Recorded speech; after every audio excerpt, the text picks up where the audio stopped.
ሰላም ጤና ይስጥልን ውድ አድማጭ ተመልካቾቻችን፣ በመከታተል ላይ የምትገኙ ጃኖ ቅማንት ሚዲያ ነው። ፖለቲካና ማህበረሰብ የተሰኘው ፕሮግራማችን አሁን ጀምሯል። በዛሬው ፖለቲካና የማህበረሰብ ዝግጅታችን የወቅቱ የፖለቲካ አሰላለፍና የቅማንት ትግል መጻኢ ዕድል በሚል አንድ ውይይት ይዘንላችሁ መጥተናል።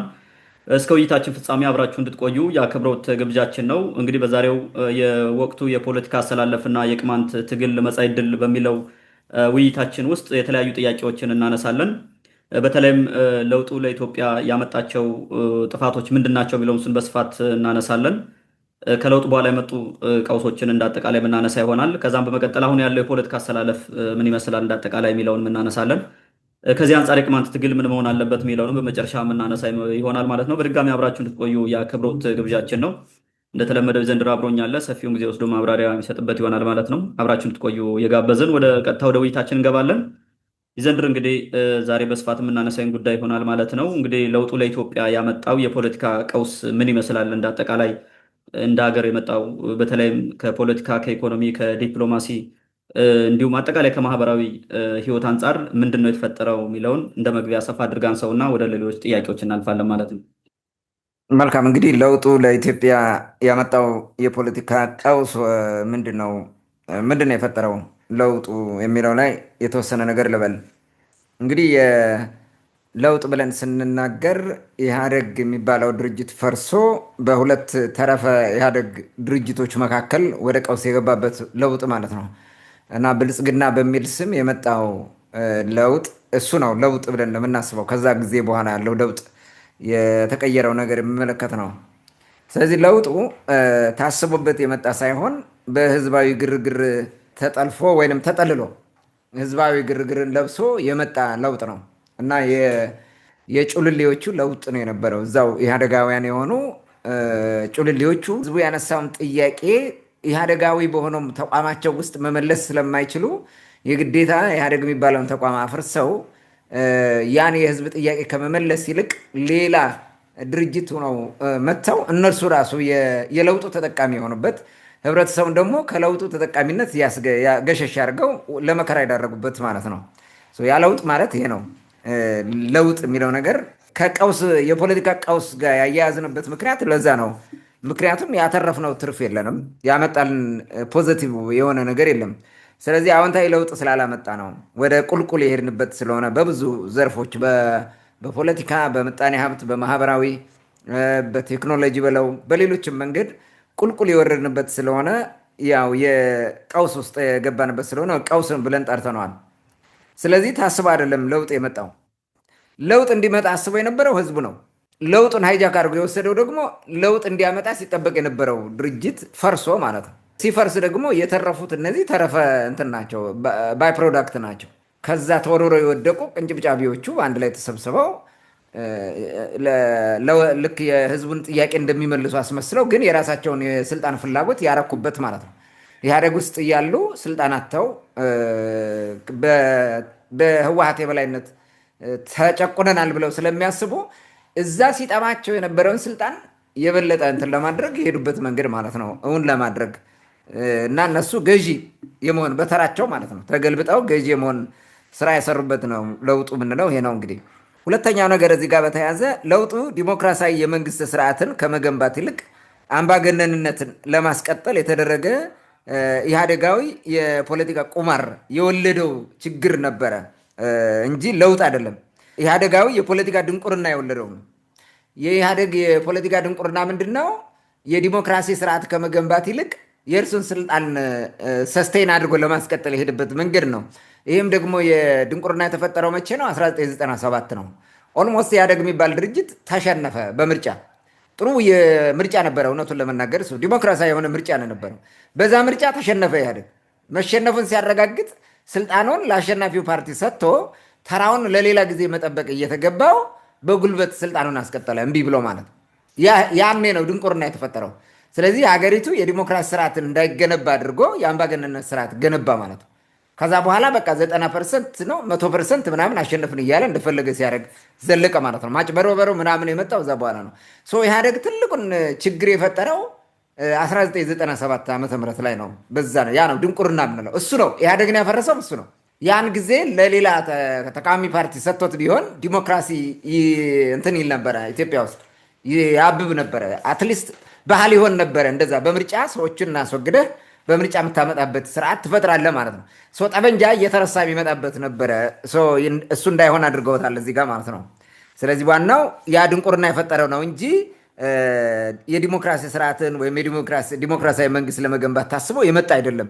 ታስቦ እንደዛ ቢሆን የዲሞክራሲ ስርዓት ከዘመነ ኢህአዴግ የተሻለ ሆኖ እናገኘው ነበረ በብልጽግና ዘመን። አሁን ሞታችን ነው እየጠጣን እየተጎነጨን ያለ ነው ማለት ነው። ያን ማየት እንችላለን። ሌላው ሶስተኛው ነገር ምንድን ነው? ለውጡ የህዝብ ንቅናቄ ተተግነው ወይንም ተጠግተው ሲያደቡ ለነበሩ ተረፈ ኢህአዴጋውያን ሴራ ምቹ ሁኔታ የፈጠረ በመሆኑ በአብይ አህመድ ግለሰባዊ ቅዠት ተጠልፎ ጠፍቷል። መደመር ምናምን የሚል ዝም ብሎ ቅዠት ማለት ነው። እሱ ስልጣን መያዝ ነው የሚፈልገው። ዜን ብልጽግና የሚባል ፓርቲ በስሩ ኮንትሮል አደረገ። እሱን የሚቃወሙትን እንደነ ለማ ምናምን የሚባሉትን በሂደት እያጠፋቸው መጣ። የተወሰኑትን አብሮ አስጉዞ በሌላ ጊዜ እየጣላቸው መጣ። እንዲህ እያደረገ ነው የመጣው፣ ደርግ እንዳደረገው ማለት ነው። በነገራችን ላይ የዚህ አሁን ኢህአዴግን አፍርሶ አዲስ የመለወጡ የለውጥ እንቅስቃሴና የዘውዳዊውን ስርዓት ኃይለስላሴን ገርስሶ ደርግን ያመጣበት እንቅስቃሴ ተመሳሳይ ነው። ያም ፖፑላር ሙቭመንትን የነበረው የህዝብ እንቅስቃሴ ነው። ይሄም ፖፑላር ሙቭመንት ነበረ። ኢህአዴግ ስርዓት እንዲያስተካክል፣ የዲሞክራሲ ስርዓት እንዲያስተካክል የሚል ጥያቄ ነው የነበረው። የኢኮኖሚ ፍትሐዊ የሆነ ክፍፍል እንዲኖር የሚጠይቅ ጥያቄ ነበረ የህዝቡ። ይሄንን ሃይጃክ አድርገው ግለሰብ ጥቅም አዋሉት ማለት ነው። መንግስቱ ኃይለማርያም ያደረገው እንደዛ ነው። የደርግ ጁንታ ቡድን ይዞ መጣ። ጁንታውም ውስጥ በለው ዋቴቨር የሚያጠፋውን እያጠፋ እሱ ለብቻው ወጣ ማለት ነው። አምባገነንነትን ዴቨሎፕ አደረገ። እንደዚህ አይነት ነገር የተደረገው ማለት ነው። ስለዚህ እነዚህ ተረፈ ኢህአዴግ ያልናቸው ብአዴንና ህወሓት የሚባሉ ድርጅቶች ደኢህዴግንም ጨምረው እዛ ጋር በዋናነት ግን ህወሓትን ኦህዴድና ብአዴን የሚባሉ ድርጅቶች ማለት ነው። እነዚህ ለግል ጥቅማቸው ይሄንን ሲመሩ የነበሩ ግለሰቦች ለፖለቲካ ጥቅም ያስኬዱት መሆኑን ማየት እንችላለን ማለት ነው። ግን ደግሞ ሄዶ ለመንግስቱ ኃይለማርያም ቅዠቱን እንዳሳካ ሁሉ አብይም ቅዠቱን መጥቶ አሳካበት ማለት ነው። ስለዚህ የህዝብ ጥያቄ የህዝብ ፍላጎት ገሸሽ ተደርጎ ቀረ ማለት ነው። ሌላ አራተኛ ነጥብ ከዚህ ከለውጡ ጋር በተያያዘ ሊነሳ የሚችለው ምንድን ነው? የህዝቡን ጥያቄ ለመመለስ ሳይሆን የተረፈ ኢህአዴጋውያንን የፖለቲካ ፍላጎት ለማሳካት የዋለ ለውጥ በመሆኑ ሀገሪቱን ወደ አዘቅት ከቷታል። ትልቁ ነገር ይሄ ነው። ኮንሲኩዌንሱ ማለት ነው። የለውጡ ውጤት አዘቅት ውስጥ መግባት ሆነ ማለት ነው። በኢኮኖሚ አዘቅት ውስጥ ገባን። ያልሆነ ባርነት፣ የኢኮኖሚ ባርነት ውስጥ ገባን። በድህነት ውስጥ ገባን። ይሄ ግሽበት ውስጥ ገባን። ሰው በረሃብ ራሱ የሚሰቃይበት መጣ ማለት ነው። ደሞዜን ከምን ላድርጋት አይነት መጣ። አሁን ችግር ውስጥ ገባ ነው ኦልሬዲ ማለት ነው። በፖለቲካም ያለው ሁኔታ እየተመለከተ ነው። አገሪቱ ወዴት እየሄደች ነው? እየፈረሰች ነው ኦልሬዲ ማለት ነው። የፖለቲካ ስርዓቱ መረጋጋት አልቻለም። የህግ የበላይነት መስፈን አልቻለም። ሀገሪቱ በስርዓትና በህግ መመራት አልተቻለችም። የህዝቡን ጥያቄ መመለስ አልተቻለም። የብዙ ህዝቦች ጥያቄ ታፍኗል። ኢቭን ማጆሪቲው ህዝብ ራሱ ጥያቄው ታፍኗል። ህዝቡ የጠየቀው ዲሞክራሲ፣ ሰላም፣ መረጋጋት የለም። እነዚህ ነገሮች እንዳይኖሩ አድርጓል ማለት ነው። በአጠቃላይ የዲሞክራሲ ስርዓት እንዳይኖር አምባገነንነትን ጫፍ በወጣ መንገድ ያስቀጠለ ሁኔታ ነው የመጣው ማለት ነው። ለምን? የግለሰቦችን ጥቅም የቡድኖችን ጥቅም ለማሳካት ስለነበረ። በመሆኑም እንግዲህ ተረፈ ኢህአዴጋውያን በሁለት ጎራ ተከፍለው ሀገሪቱን አፈረሷት። ይኸው እንደምታየው ትግራይ የብልጽግናው መንግስት ፓርላማ ውስጥ የለም። የትግራይ ክልል የሚባል ጭራሽ የለም። ኦልሬዲ ተገንጥሏል እኮ የለም። በሁለት ዙር ምርጫ አድርጌያለሁ ይላል። አሁንም መርጧል። ከዛ በፊትም ኦልሞስት 8 ዓመት አልፎታል። ይሄ መንግስት ከመጣ የትግራይ ተወካይ የሚባል የለበትም። ምንም የለም። በርካታ ችግሮች አሉ። ያው እንደምታየው ጦርነቱ ምናምን ማለት ነው። ስለዚህ ሀገሪቱ ኦልሞስት ትፈርሳለች ማለት ነው፣ ወደ መፍረስ። ብዙ የሀገሪቱ ሉዓላዊነቶች ተጥሰው ታገኛለህ። በተለይ የመሬት ሉዓላዊነት በጋምቤላ በኩል በዚህኛው በሱዳን በኩል ምናምን ብዙ ቦታ ተወስዶ ታገኘዋለህ። ኤርትራ የፈለገውን ያክል መሬት ወስዶ እስከዛሬ አለ፣ ማንም አይጠይቀውም። ለምን? ሁለቱ እርስ በርሱ እየተጋደለ እርስ በርሱ እየተፋጀ ስለሆነ ማለት ነው። አንድ ጊዜ ከዛ ጋር ይሆናል፣ አንድ ከዚህ ጋር ይሆናል። በዚህ መንገድ ሀገሪቱን አፍርሰዋታል ማለት ነው። ዋናው ደግሞ ስልጣን ሽኩቻ እንጂ የህዝብን ፍላጎት ለመመለስ ታስቦ የተደረገ መባላት አይደለም። ይሄ ሀገር እያፈረሱም ያሉት ለዛ አይደለም። ዲሞክራሲያዊ ስርዓትን ገንባ የህዝብ ጥያቄ መለስ በሚል አይደለም። እኔ ልወድቅ ነኝ ስልጣን ያልጸና ብሏል። እሱን ለማጽናት ይሄ ከሌን ማጥፋት አለብኝ ነው። እኔ ደግሞ ከጠፋው ችግር ይመጣል፣ እንደዚህ እንዳልጠፋ እንዲመታገል አለብኝ በሚሉ ሁለት ኢህአዴጋውያን ቅሪቶች ነው ሀገሪቱ እየፈረሰች ያለችው ማለት ነው።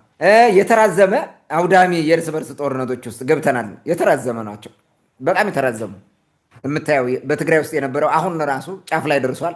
በድሮን መታን እያሉ ነው፣ እየተፎካከሩ ነው። አሁንም ተመልሶ ወደዛ ውስጥ እየገባን ነው። አማራ ክልል ውስጥ ያለውን ታውቃለህ፣ ኦሮሚያ ክልል ውስጥ ያለውን ታውቃለህ፣ ሌሎች አካባቢዎችም ያለው የሰላም እጦት የሚታይ ነው ማለት ነው። የተራዘመ የእርስ በርስ ጦርነት ውስጥ ገብተናል። አደገኛ ሁኔታ ውስጥ ገብታለች ኢትዮጵያ። የመበታተን እድል ሁሉ አላት። ልዩ ልዩ ጽንፈኛ አደረጃጀቶች ተፈጥረዋል በየቦታው ማለት ነው። ልዩ ልዩ የትግሬ ቡድን በህወሓት የተወከለ ጽንፈኛ ቡድን አለ። የኦህዴድ ቡድን አለ። ይህም ሌላው ጽንፈኛ ነው ይሄኛው። እዛ ውስጥም የኦሮሞ ሌላ ኃይል አለ። በኦነግ የሚመራው ቡድን አለ በለው። የአማራው ደግሞ የቀውስ ቡድን አለ። ዋና ጽንፈኛ ቀውስ ወለድ ማለት ነው። ቀውስ የወለደው በቀውስ የሚኖር ቀውስ የሚናፍቅ በዛ ውስጥ የሚኖር ደግሞ አለ ሌላ ጽንፈኛ ማለት ነው። የአማራ ጽንፈኛ ኃይል አለ ከኦህዴዱም ጋር የሚላላክ እንደገና ደግሞ ጫካ ገብቶ እዋጋለሁ ኦህዴዱን የሚልም አለ። እንዲህ አይነት ጽንፈኞችም ተፈጥረዋል ማለት ነው። እና ሌሎች ቡድኖችም ተፈጥረዋል በየአካባቢው ራሳቸውን ለማዳን ብለው ከሚደረግባቸው ጫናዎቹ ለመትረፍ ብለው የራሳቸውን እንቅስቃሴ ለመመስረት የሞከሩ ደግሞ አሉ። ሌሎች ላይክ የቅማንት እንቅስቃሴ አለ፣ የአገዎቹ አሉ፣ ቤኒሻንጉል ጉምዝ፣ አፋር፣ ሶማሌ፣ ጉራጌ የሚባሉ እንዲህ አይነት እንትኖች አሉ። የራሱ ታጣቂዎች ራሱ ስታብሊሽ አድርገው እየተንቀሳቀሱ ያሉበት ሁኔታ ተፈጥሯል ማለት ነው። እና ሌሎች ይሄ ሁሉ ስትመለከተው ሀገሪቱን እያፈረሳት መሆኑን ማየት ትችላለህ ማለት ነው። በተለይ 3 ዞኖች አሉ። እነዚህን 3 ዞኖች ማን ነው አንድ ሰው አይ ቲንክ አንድ ልጅ መሰለኝ ሶሻል ሚዲያ ላይ አቶ ኦ ብሎ ይጠራቸዋል። አቶ ኦ ማለት አቶ ብሎ ነው የሚጠራቸው እሱ። አቶ ኦ አማራ ነው፣ ትግራይ ነው፣ ኦ ኦሮሞ ነው። የአማራ የትግራይና የኦሮሞ ኃይሎች ናቸው ሀገሪቱን እያፈረሷት ያሉት። እነዚህ ናቸው 3 ዞኖች ማለት ነው። እነዚህ 3 ዞኖች ሲራገጡ ሀገሪቱ እንዳለ ትፈርሳለች ማለት ነው። ዛፉም ቅጠሉም ሁሉም እንደሚፈራረስ መሬቱ ራሱ ችግር ላይ እንደሚወድቅ እንደዛ እያደረጓት ሀገሪቱን ያሉት እነዚህ ናቸው። ትልቅ ሀገር የማፍረስ ስራዎችን እየሰሩ ናቸው። ሰርተዋል ስቲል እስካሁን ማለት ነው። ገናም ይቀጥሉታል። ይህን እያደረጉት ናቸው። በዚህ ሂደት እንግዲህ የውጭ ኃይሎች አደገኛ በሆነ ሁኔታ በሀገሪቱ ፖለቲካ ውስጥ ገብተው እየፈተፈቱ ነው። ፈትፍተዋል በደንብ። አሁንም እየፈተፈቱ ናቸው። ለምሳሌ መጥቀስ ቢያስፈልግ ሻዕቢያ በሀገሪቱ የፖለቲካ ሁኔታ ገብቶ እንደፈለገ አድርጓል።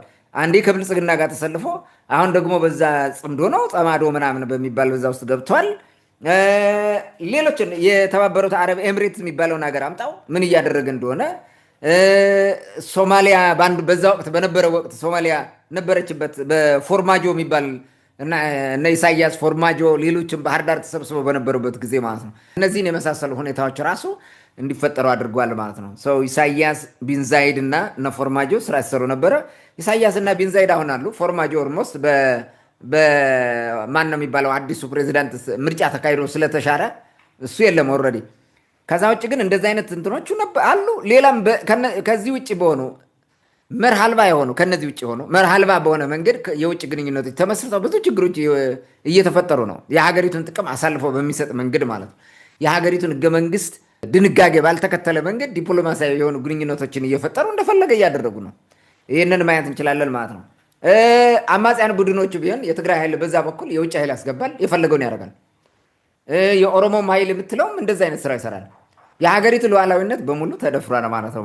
በእነዚህ ሁኔታ በእነዚህ አካላት በ3ቱ ግጭት ምክንያት ማለት ነው። ይህን ያልተረጋጋ ፖለቲካ መፈጠር ተከትሎ የኦህዴድ ኃይል በርካታ የኪሳራ እርምጃዎችን ወስዷል። ስልጣኑን ለማቆየት ይጠቅመኛል በሚል ብዙ እርምጃዎችን ወስዷል። ምክንያቱም ስልጣን የያዝኩት እኔ ነኝ ሀገር መመራው እኔ ነኝ ብሎ ስለሚያስብ ማለት ነው። በሀገር ጉዳይ ላይ ማለት ነው። ኦኬ እነዚህ አንደኛ የማይረባ የኢኮኖሚ ስምምነት አድርጓል። የፋይናንስ ስምምነት ከአይኤምኤፍ ጋር ከዓለም ባንክ ጋር የሚባለው በተለይ ከአይኤምኤፍ ጋር ሀገሪቱን የማኮስመኛ የማድቀቂያ ፖሊሲ ተቀብሏል። የአይኤምኤፍ የብድር ፖሊሲው ማድቀቅ ነው። ሀገርን ህዝብን ማሰቃየት ነው፣ ማደህየት ነው። እና የሀገር ለአሜሪካ ወይም እዛ አይኤምኤፍን ኮንትሮል ላደረገው ሀገር ባሪያ እንዲሆን የማድረግ ነው። የዛን ፖሊሲ ተቀብለ እንድተገብር ማድረግ ነው። እውነቱን ለመናገር መለስ ዜናዊም በዚህ ያደንቀዋለሁ። እምቢ ብሎ ቀርተዋል። አዲስ አበባ ውስጥ ያሉ ትልልቅ ህንፃዎች የተሰሩ ስታያቸው አሁን የውጭ ኃይል የውጭ ባለሀብት መጥቶ የሰሩ አይደለም። ኢትዮጵያውያን እዚሁ የተፈጠሩ ባለሀብቶች የሰሩት ነው። ያ ሁሉ ህንፃ አፍሪካ በርካታ ሀገር ብትሄድ ትልልቅ ህንፃ የውጭ ኮንትሮል ያደረገው ነው። የውጭ ባለሀብት ምናምን መጥቶ ነው ተሻግሮ የመጣ ነው እንጂ እዛው የተፈጠረ አይደለም። አብዛኛው ኢትዮጵያ አዲስ አበባ ላይ ያለው ግን ስቲል አሁን ድረስ ያለው በዛ ጊዜ የተመሰረቱ ናቸው የነበረ የዶሜስቲክ ኢኮኖሚው እንዲያድግ ስራ ተሰርቷል። እውነቱን ለመናገር ማለት ነው። በዚህ መሰገናል ኢህአዴግ የሰራው ስራ ማለት ነው። መለስ ዜናዊ ሽምጡን ገትሮን ሲታገል የነበረው በዚህ ጉዳይ ማለት ነው። የኢህአዴግ መፈራረስም በመለስ ዜናዊ መውደቅ ምክንያት ነው። ዲክታተርም ቢሆን የኢኮኖሚ ልማት እያመጡ እየሰሩ ነበረ። ሌላ የዲሞክራሲ መብት ምናምን የፖለቲካ ጉዳዮች ችግር ቢኖረውም ማለት ነው። ያ የሚደነቅ ነው። አሁን ግን አይኤምኤፍን አምጥተው አገሪቱን ወዴት እየወሰዷት ነው? የኑሮ ሁኔታ ወዴት ሄደ?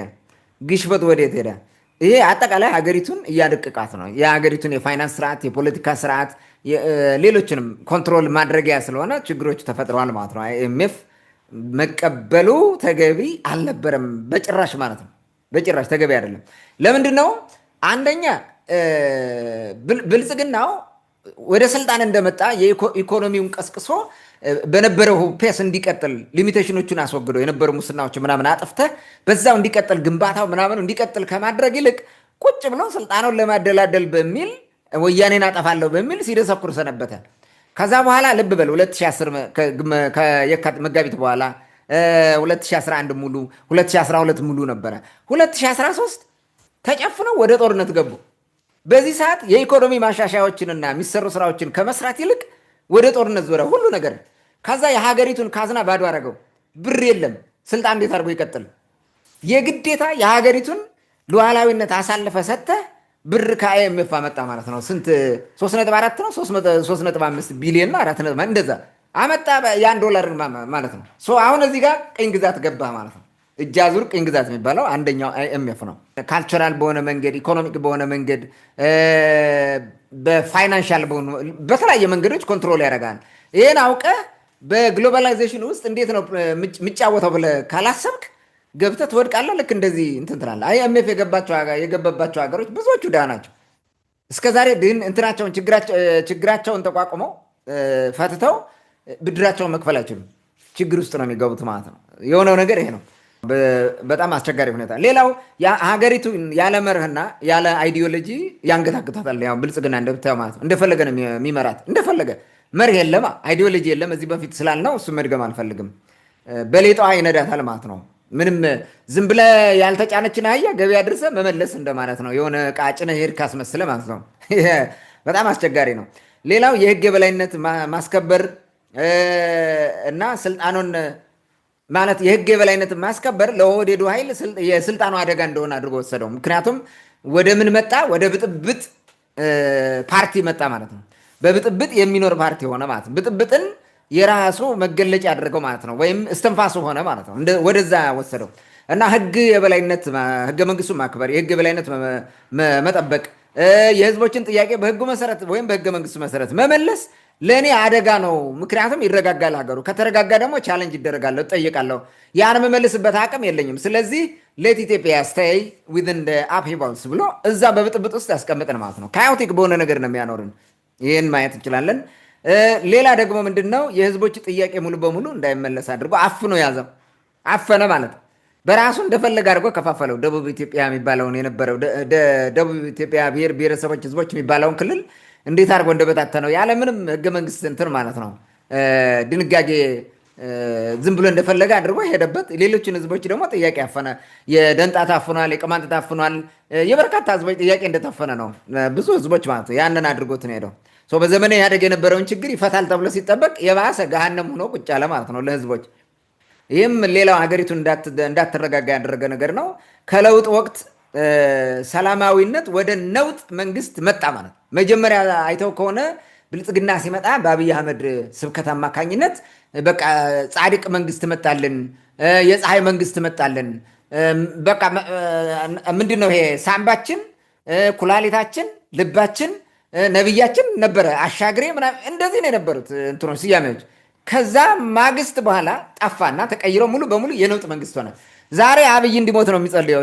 ያ ሲዘፍን ማሲንቆ ሲገረክር ምናምን የነበረው በሙሉ አብይ እንዲጠፋልን፣ እባክህን ብልጽግናን አስወግድልን፣ ወያኔን መልስልን ወደሚሉ ዝሯል ራሱ ማለት ነው። የነበረው እንደዛ ነው። ወደዛ ገለበጠው ማለት ይሄን ያደረገው በሚገርም ሁኔታ ማለት ነው። ሌላው ነውጥ አሁን ምንድን ነው? ከነውጥ ወቅት ሰላማዊነት ማለት ጭራሽ ሰላምን ነሳን ማለት ነው። ሀገሪቱን ሰላም እንዳትኖር አደረጋት። ሌላው ሚዲያዎችን የአፈና መሳሪያ አድርጎ ተጠቀማቸው። አንደኛ የግል ሚዲያዎች እንዲኖሩ አልፈለገም። የግል ሚዲያዎችን በጥቅማጥቅምም በምንም ብሎ ማፈን ሞከረ። እምቢ ብለው በግል የሚዘግቡትን ማሰርና መቅጣት፣ ቶርች ማድረግ ጀመረ። ሌሎቹ ተሳደው እንዲሄዱ አደረገ። ከዛ የራሱ ሚዲያና እሱ ኮንትሮል የሚያደርጋቸው የግል ሚዲያዎች ናቸው ሀገር ውስጥ ያሉት። ምንም አይነት የህዝብ ፍላጎትና የህዝብ ኢንተረስት አይዘገብም። ለህዝብ የሚያስፈልግ መረጃ አይነገርም። ብልጽግናን የሚያስፈልገው ነገር ብቻ ወደ ሚዲያ እየመጣ እንዲቀርብ ያደረገበት ሁኔታ አለ ማለት ነው። ቶታሊ የአፈና መንግስት ሆኗል ብልጽግና የሚባለው ማለት ነው። ማፈን ነው ስራው። ሌላው ደግሞ ምንድነው? ፖለቲካውን የሴራ ተውኔት አድርጎ በየሚዲያው ያወራዋል። በቃ ተውኔት ነው የሆነው። ፖለቲክስ የምትኖርበት ነው። እንደ ፖለቲሻን የምትኖርበት ዴይ ቱ ዴይ የምትሰራው ነው። በተለይ ደግሞ መንግስት ስትሆን ማለት ነው፣ ገዢ ፓርቲ ስትሆን ያንተን የፖለቲካ ርዕዮት በተግባር እየተገበርከው እየሰራው እያሳየ ለውጥ ማምጣት አለማምጣትን ህዝብ የሚገመግምበት ነው። አሁን ይህን ትተው ድራማ አደረጉት ማለት ነው። ድራማ እኔ አንዳንዴ ግርም ይለኛል። አብይ አህመድ በቀን ስንት ጊዜ ሚዲያ ላይ እንደሚለጠፍ ማለት ነው። የእሱን ሀሳብ እየቆረጡ ማለት ነው። ይህ ፌል ያደረገ የአምባገነን መንግስት መሆኑን የምታይበት ማለት ነው። በአጠቃላይ ለውጡ ወደ ክስረት ይዞን የመጣ የሆነ የአንድ ወቅት የዛ የለውጡ የጫጉላ ሽርሽር ሰው እውነተኛ የብልጽግናን ባህሪ ወይም የእነ አብይን እውነተኛ ነገር እንዳይረዳው አድርጎ አጉሮ አመጣው። ከዛ በኋላ እግሩን ከሰደደና ከተከለ በኋላ ደግሞ እኔ ነኝ ገዢ ብሎ መጣ ማለት ነው። የመጨረሻ ጨፍላቂ ህዝብ ገዳይ ሆኖ መጣ። አንዳንድ ካድሬዎቹ ወይም የመከላከያ ባለስልጣን የምትላቸው ራሱ 1 ሚሊዮን የኢትዮጵያ ህዝብ ጠፍቶ 120 ሚሊዮን የኢትዮጵያ ህዝብ 1 ሚሊዮን አጥፍተን 119 ሚሊዮኑን ሰላም እናደርጋለን እያሉ አሁን እንዲያውም ጨረሱ ነው። ሁላችንም ሊጨርሱን ይመስለኛል። ታንኪዩ። መልካም እንግዲህ አጠቃላይ ለውጥ የተባለው ስርዓት ከመምጣቱ በፊት የነበረው እና ከዛ በኋላ የሰው ስሜት ለውጡ በራሱ ህዝቡ አስቦት የነበረው እንዴት ወደ ቀውስ እንደተቀየረ በተደጋጋሚ ህዝብ በፊት አንስተነዋል። አሁንም ግልጽ በሆነ ቋንቋ አስቀምጠዋል ማለት ነው። ምናልባት ብዙ ጊዜ በወቅቱ የነበረው ግርግር እንደተባለው ነገሮችን ሸፍኗቸው ሊሆን ይችላል።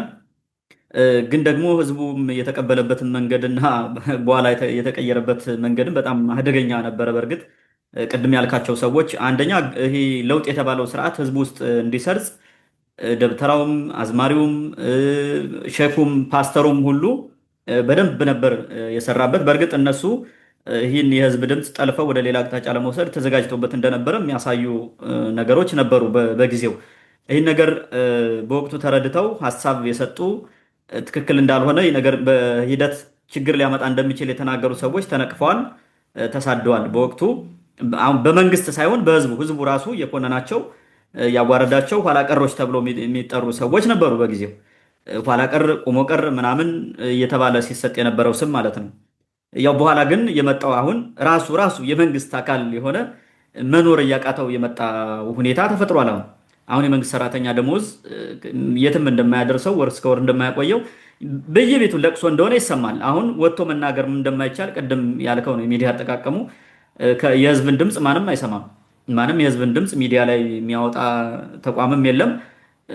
ቢኖሩም እነሱም የመንግስት ናቸው። ሚዲያ ላይ ካወጣህ በኋላ የሚመጣውን ነገር ስለሚታወቅ ብዙ ሰው ደፍሮ ይህን የሚሰራበት ሁኔታም የለም። ዲፕሎማሲውም እንደሚታወቀው ነው። እንዴት እንደተንኮታኮተ እንዴት እንደወደቀ ቅድም ያነሳው በተለይ ከአይኤምኤፍ ጋር ያለው ነገር በቃ በየቀኑ አዳዲስ ነገር እየመጣ የሀገሪቱ የገንዘብ አቅም እየወረደ እዳው እየተቆለለ ነው ያለው። ስለዚህ ነገ መንግስት ይቀየራል። ይህ መንግስት ሲወድቅ ደግሞ ሌላ እዳ አሸክሞ ትሄዳል ማለት ነው። ይሄ ነው ያለው። ይህ ማህበራዊ ነገሩም ተበጣጥሷል። ሁሌ ነው የምናነሳው። ማንም የትም አካባቢ ተማምኖ የሚሄድም የለም። በአጠቃላይ ቅድም ያነሳው ታጣቂው ደግሞ መንግስት ሀገር እንዳይፈርስ ሀገር እንታደግ ከባንዳ ከምን ከውጭ ጠላት እየተባለ ይመለምላል። ግማሹ የአማራው ልሂቅ አማራን ለማዳን እያለ ወጣቱን በጉልበትም በማጭበርበር ይመለምላል። የትግራይም እንደዛው፣ የኦሮሞም እንደዛው። ስለዚህ አሁን ወጣቱ በራሱ ምን አይነት ምስቅልቅል ውስጥ እንዳለ ስንት ህዝብ ወደ ውጭ እየተሰደደ እንደሆነ የምናየው የምንሰማው በአይናችን የምንመለከተው ነገር ስለሆነ በተደጋጋሚ ያየነው ጉዳይ ነው ማለት ነው።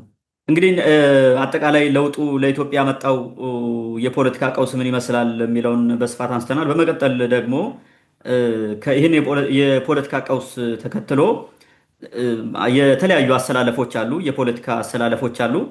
አሁን ያለው ተጨባጭ መሬት ላይ ያለው የፖለቲካ አሰላለፍ ምን ይመስላል የሚለውን ነገር ወደ አንተ ላምጣው።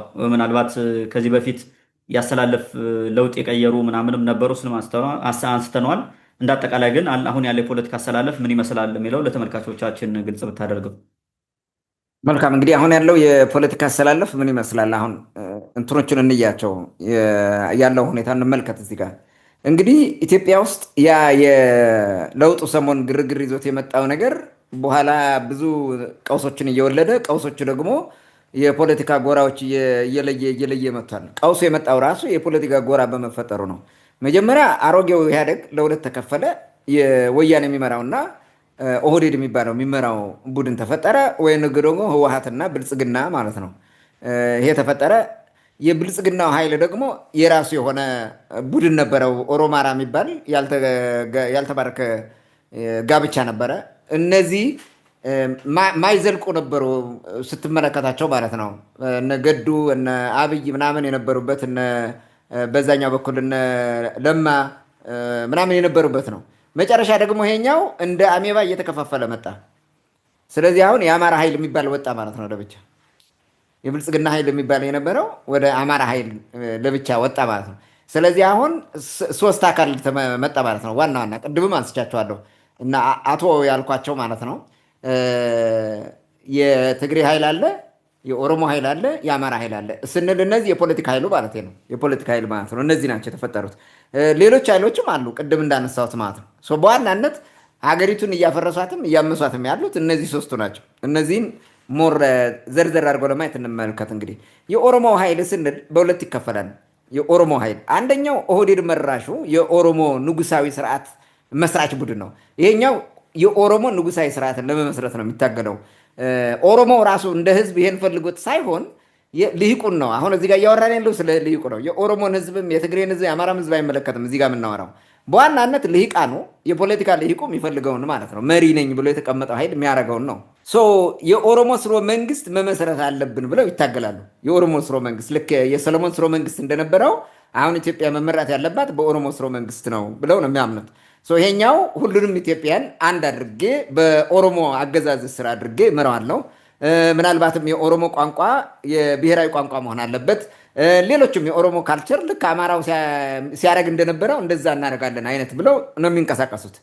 ይህን ለማድረግ እንግዲህ የሚያስፈልጋቸው ነገር ይኖራል ማለት ነው። ስለዚህ ኢትዮጵያን መግዛት ያለበት ኦሮሞ ነው የሚል እሳቤ አላቸው። ይሄ የእነ ሽመልስና የእነ አብይና ኦህዴዱ ማለት ነው። የኦህዴዱ እሳቤ ነው ይህን የሚያደርገው። እሳቤው የኦህዴድ ቢሆንም ኦሮሞን ወይም ኦሮሞነትን ለብሶ ነው የሚሰራው ብልጽግና የሚባለው ወይም እና አብይ የሚሰሩት ይሄን ነው። ከዚህ ውጭ አይደለም። ምንድን ነው የሚያደርጉት እነዚህ ሞደስ ኦፕራንዲ የሚባለው ነገር ወይም ስልታቸው ምንድን ነው የሚለውን እንየው። እንዴት አድርገው ነው የሚተገብሩት? ይሄን ለመተግበር እየሞከሩ ያሉት የሚሰሩት ወይንም ይሄን የሚያራምዱት እንዴት አድርገው ነው የሚለውን ማለት ነው። ቅድም እንዳነሳ ነው አንደኛው ነገር የሚጠቀሙበት ሀገሪቱን መነወጥ ነው። ህዝቡን እርስ በርስ ማባላት፣ ሀገሪቱን መነወጥ፣ ህዝቡን እርስ በርስ ማባላት ኢዝ ዘ ቴክኒክ። እንዲህ ሰው ሲባላና በራሱ ሲወጠር እነሱ የሚፈልጉት ምንድን ነው?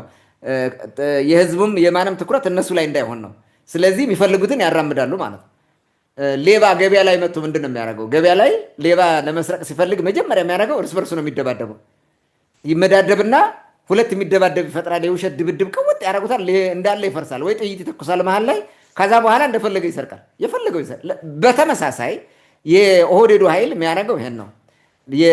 ያን የሚፈልጉትን አይነት የበላይነት ለመመስረት ኢትዮጵያ ውስጥ ድሮም የአማራ ገዥ የምትለው በአማራ ስም ሲቀልድ የነበረ ነው። የኦሮሞ ገዥም አሁን እንደዚህ ከመጣ በኦሮሞ ስም የሚቀልድ ነው። ያንን መመስረት ነው የሚፈልጉት ማለት ነው። ይህን የማድረግ ነው። ይሄ መሰረታዊ ፍላጎታቸው ነው። ሌላው የሀገሪቱን ሪሶርስ ተጠቅሞ አላማውን ማሳካት ነው። ለምን አሁን ምን ይዟል? የመንግስት ስልጣን ይዟል። ታንኩም፣ ባንኩም፣ ኤቭሪቲንግ ሁሉም ሪሶርስ አለው። ወታደሩም አለው።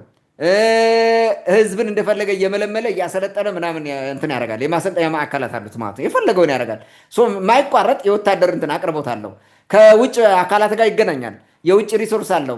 ዓለም አቀፋዊ የሆኑ ሪሶርሶች አሉት። በዲፕሎማሲ የሚያመጣው አለው። እነዚህም ሁሉ ይጠቀማል። ስለዚህ እንትን አለው፣ አድቫንቴጅ አለው። ያንን ሚት ለማድረግ ማለት ነው። ኦብጀክቲቭን ለማሟላት ይሰራል ማለት ነው። ይህንንም ያደርጋል።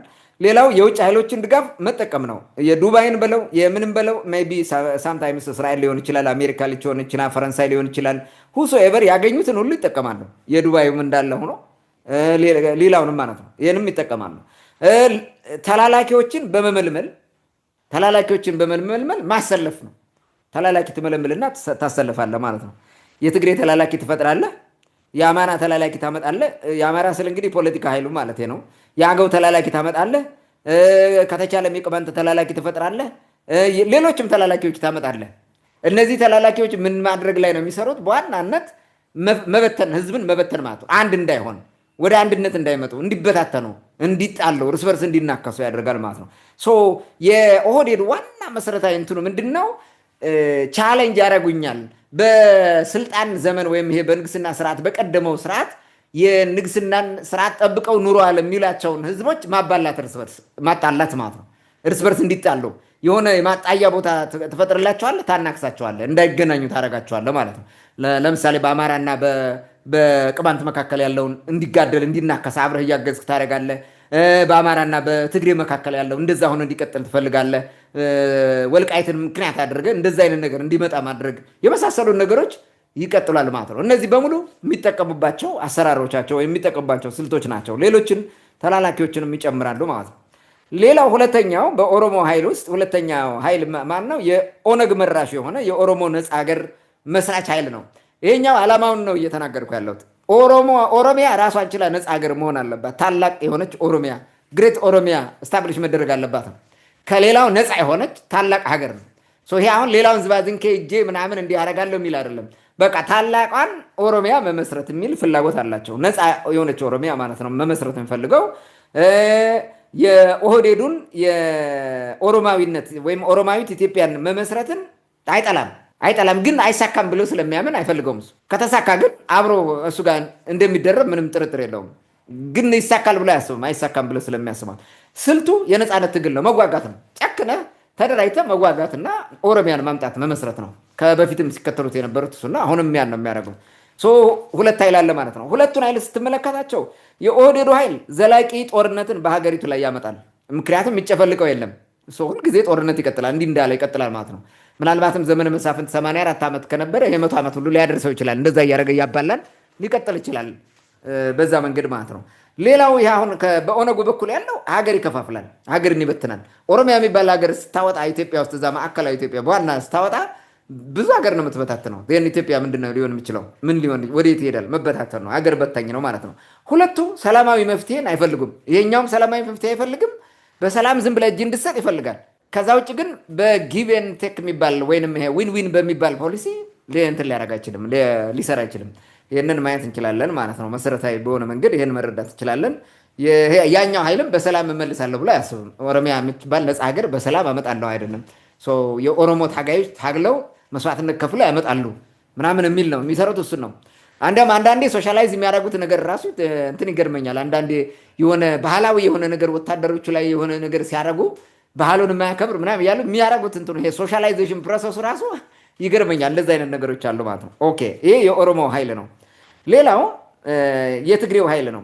የትግሬው ኃይል በዋናነት ታላቋን ትግራይ መመስረት ነው ህልሙ፣ ራዕዩ ይሄ ነው። ፕላትፎርሙ ደግሞ የተመሰረተው ፍሮም ዘ ቬሪ ቢጊኒንግ ነው። በ17 ዓመቱ የጫካ ትግል ውስጥ ነው ስታብሊሽ ያደረጉት። ኢትዮጵያን የሆነ ጊዜ ይዘህ ትቆያለህ፣ የተሻለ ነገር ታመጣለህ። በሂደት ትግራይ እያደገች ትመጣለች። የያዝካቸውን መሬቶች እያጠነከርክ ትመጣለህ። ከዛ በኋላ ነገሮቹ ካልተመቹ ተገንጥለህ ታላቅ ኢትዮጵያ ትግራይ መሰረታለህ የሚል ፍላጎት አለ። ይሄ ቲፒኤልኤፍ የትግራይ ህዝብ ሳይሆን የቲፒኤልኤፍ ፍላጎት ነው። ብዙ የአሰብና አሳልፎ የመስጠቱ እንትን ራሱ ይሄ ነው የሚመለከቱ። ምክንያቱም በሽግግር መንግስት ነው ሆን ብሎ እንዲገነጠል ያደረገው። አሰብን ገንጥለህ ምንም አይነት የባህር በር ሳይኖረን ባዶ አድርጎ እንትን ያደረገበት ምክንያት ከዚህ ጋር የሚያያዝ ነው። ይኸው ፋክት ነው። ሰሞኑን እየወጡ ልሂቃኖቻቸው ራሱ ይናገራሉ። እስከ መተማ ድረስ የኛ ነው፣ እሱን እናመጣለን፣ እሱን ካልሆነ ዝም ብለን አንገነጠልም የሚል እንትን ዛሬ ራሱ ይናገራሉ። ዛሬ ላይ በድፍረት ነው የሚናገሩት። ይህንን ማየት እንችላለን። ሀሳቡ የሚዘወረው በህወሓት ነው፣ በዋናነት በህወሓት ነው። በህወሓት ስልል ሁለት ቡድን አለው ህወሓት። አንደኛው ደብተር አለው፣ የደብተራው ህወሓት ማለት ነው። ሁለተኛው ፖለቲከኛው ህወሓት ነው፣ በነ ደብረጽዮን የሚመራው። ያኛው በነ ሰረቀ ብርሃን የሚመራሉ። ይሄ ማለት የፖለቲካ ያኛው ፖለቲካ ነው። ኦልሬዲ የሃይማኖቱ ህወሓት ወይንም የሃይማኖቱ እንትን ኦልሞስት መገንጠሉን ጨርሷል፣ ተገንጥሎ ጨርሷል ኦልሬዲ ማለት። የሚቀረው የፖለቲካው መገንጠል ነው። እሱም ደግሞ መሬት የቀሩ ነገሮች አሉን እነሱን እስከማመጣ በሚል ነው ማለት ነው። ይሄ ፋክት ነው፣ ምንም ልናደርገው ስለማንችል ማለት ነው። ኧረ ተው አትናገሩ እንዲህ ከሁሉ ጋር እየተጣላችሁ ይላል። እውነታውን ነው መናገር ያለብን። ያለው ሁኔታ በዝርዝር እናይና ኢትዮጵያ ምን ልትሆን እንደምትችል ማየት አለብን። የእኛ አሰላለፍ ራሱ ምንድን ነው የሚለውን በደንብ እንድንረዳው ይጠቅመናል ማለት ነው። ስልቱ ምንድን ነው የህወሓት የሚያደርገው? የህዝቡን መከራ እንደ መልካም አጋጣሚ መውሰድ ነው፣ ማማረሪያ ማለት ነው። ህዝቡን አሁን በረሃብም በችግርም ጉድ አደረጉት። እነዚህ ሁለቱ ተረፈ ኢህአዴጎች በተዋጉ ማለት ለስልጣን ተዋግተው የትግራይ ህዝብ መጫወቻ ያደረጉት፣ በዚህ ደረጃ ያወረዱት ማለት ነው። ብዙ ሰው ተፈናቀለ፣ ብዙ ሰው ሞተ፣ ብዙ ሰው መከራ ላይ ለረሃብ ወደቀ። በቃ እንደዛ ነው። ይሄ ሁሉ ምን ይደረጋል? እንደ ምሬትና ሰው በቃ መገንጠል ይሻለናል እንዲል ጥሩ ምቹ ሁኔታ እንዲፈጠር አድርገዋል። መደላድል ማለት ነው። ይህን ይጠቀሙበታል በደንብ አድርገው። ዘፈናቸው ራሱ አሁን ኢትዮጵያ የምትባለውን ሀገር እንዴት በአባ ጨጓሬ እየመሰሉ ምናምን እንደዚህ ውሻ ነሽ እኮ ጭራት የለሽም እንጂ ምናምን የሚል በትግርኛ የሚዘፍኑት ዘፈን ራሱ አንዳንዴ ግርም ይለኛል። አሁን ተራው ሰው ራሱ የሚዘፍነው ማለት ነው። ያንን ማየት እንችላለን። ይሄን ነገር ያደርጋሉ። ሌሎቹን ኃይሎች መጠቀም ነው። የሻዕቢያን ኃይል መጠቀም ይፈልጋል። ሌሎችንም ኃይል የውጭ ኃይል ሱዳንንም መጠቀም ይፈልጋል። ፋኖን ራሱ መጠቀም ይፈልጋል። የአገውን ታጣቂ መጠቀም ይፈልጋል። የቅማንትን ታጣቂ መጠቀም ይፈልጋል። እነዚህ ማለት ነው። ምክንያቱም መተባበር አለባቸው እነዚህ ያን እንትን ለማድረግ ማለት ነው። ከነዚህ ጋር ካልሆነ ብቻውን ማድረግ አይችልም። አሁን ምንድን ነው ከፋኖ ጋር ትተባበራለህ፣ ፋኖን ወደ መንግስት ስልጣን ታመጣዋለህ፣ የኦሮሞውን ኃይል ታጠፋለህ፣ ዜን ፋኖን ለኢትዮጵያ ተወረውረውና ፋኖ መሬት ይሰጣል ማለት ነው። ወልቃይት ምናምን የመተማም ከሆነ ምን ችግር አለው? ይውሰር ይልሃል ማለት ነው። አሁን ተባባሪ ነው የሚለው ፋኖ ይህን ነው የሚያደርገው። ምናልባትም ሌሎቹም ይህንን ነገር ከማድረግ ሊመለሱ አይችሉም። አንዳንዶችም ከኛ ጋር ትሆናላችሁ፣ ታላቋ ትግራይ ውስጥ ትሆናላችሁ፣ ነፃ ህዝብ ትሆናላችሁ ሊሉም ይችላሉ። እንደዚህ አይነት ነገሮችም ሊኖሩ ይችላሉ። ዋቴቨር እነዚህ በሙሉ ሀገር አፍራሽ ናቸው። ቅድም እንዳልኩት ማለት ነው። ይሄ ትልቋን ሀገር ኢትዮጵያን እያማሸሹ መጥተው ለማፍረስ ነው። በፍጹም ይህንን ቶለሬት የሚያደርግ ሰው ይኖራል ብዬ አላስብም። በቅማንት በኩል ማለት ነው። ይህን ሊያደርገው አይችልም። ወቅታዊ የፖለቲካ ቅርቃር ውስጥ የገባ ሰው ከቅርቃሩ ለመውጣት የሚደናበር ካልሆነ በስተቀር ህሊና ያለው ሰው ይህንን ሊቀበል አይችልም። ምክንያቱም አባቶቻችን ያቆዩትን በጥንቱ በድሮ ጊዜ ሁሉ ተቋቁመው ያኖሩትን የጠበቁትን መስዋዕትነት የከፈሉበትን ሀገር በታትነህ እንዲሁ ዝም ብለህ የምትተውና ችግር ውስጥ የምንወድቅበት ሁኔታ ይኖራል ብዬ አላስብም። ዝሮ ይሄን ያደርጋል። እንግዲህ የመጀመሪያው እርምጃቸው ምንድን ነው? የመጀመሪያው የነሱ የጥቃት የስበት ማዕከሉ ማለት ነው። ለማጥቃት የስበት ማዕከላቸው ወይም የመጀመሪያው እርምጃ መወሰድ ያለበት የትግራይን ሉዓላዊነት ይከበር የሚለው ነው። እርሱ ምንድን ነው? ትግራይ ክልል የሚባለው መመለስ ነው። ወልቃይት ጠገዴ ምን የሚባለው የትግራይ ክልል ያደረገው ከሽግግር መንግስት በኋላ 1987 እንትን አይ ቲንክ 1984 አዋጅ ማለት ነው። እርሱን ተከትሎ ደግሞ 1987 ህገ መንግስት ያጸደቀው የትግራይ ክልል የሚባለው ማለት ነው። እርሱን መመለስ ነው።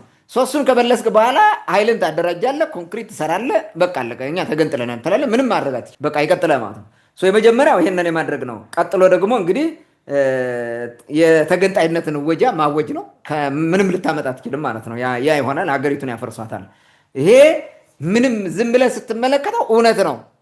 በምንም መንገድ ከኢትዮጵያ ጋር አብረው መኖር የሚባል ነገር የላቸው። ህወሓት ወደ አዲስ አበባ ተጠግቶ ነበረ። ደብረ ብርሃን ድረስ እኮ ደርሶ ነበረ ኦልሞስት ማለት ነው። ለምንድን ነው የተመለሰው? ምን ልታረጉ ነው ወደ አዲስ አበባ የምትሄዱ ብላለ እና አሜሪካ ምናምን ጌቶቻቸው ስጠይቋቸው መንግስት ልትሆን ነው አይደለም እና ምን ሀገር ልታፈርሱ ነው በሉ እኛ ደግፍም እኮ ነው። ከዛ በኋላ መቀጠል አይችልም። ምን ያድርግ? ሌላ ችግር ሊመጣበት ነው። ጥሎ ተመለሰ። ስለዚህ they don't care about ኢትዮጵያ ስለሚባለው ሀገር ምንም አይነት they don't give any የእንትን ቫሊዩ ምናምን ሊሰጡ አይችልም ማለት ነው።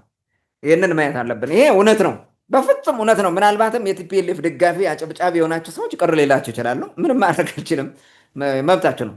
ሌላው በትግራይ በኩል ሌላ ቡድን አለ፣ ጸረ ህወሓት የሆነ አብይ መራሽ የትግራይ ኃይል አለ አሁን እየተፈጠረው ማለት ነው። እነ ጌታቸው ረዳ ዳቦ ምናምን ቆርሰው አብልተው ምናምን መለሷቸው ማለት ነው። እነ ጌታቸው ረዳ በስልጣን ዘመኑ ህወሓት እምቢ አልገዛህም ስላለው ማለት ነው ለመበቀል ነው። በአብዛኛው ህወሓትን መበቀል ነው የእነ ጌታቸው ረዳ መሰረታዊ እንትን። ህወሓት የሚባል ድህረት ቡድን የሚሉት ማለት ነው። እሱን ማጥፋት ይፈልጋሉ። ለማጥፋት የግዴታ ከብልጽግና ጋር መወገን አለብን ማለት ነው።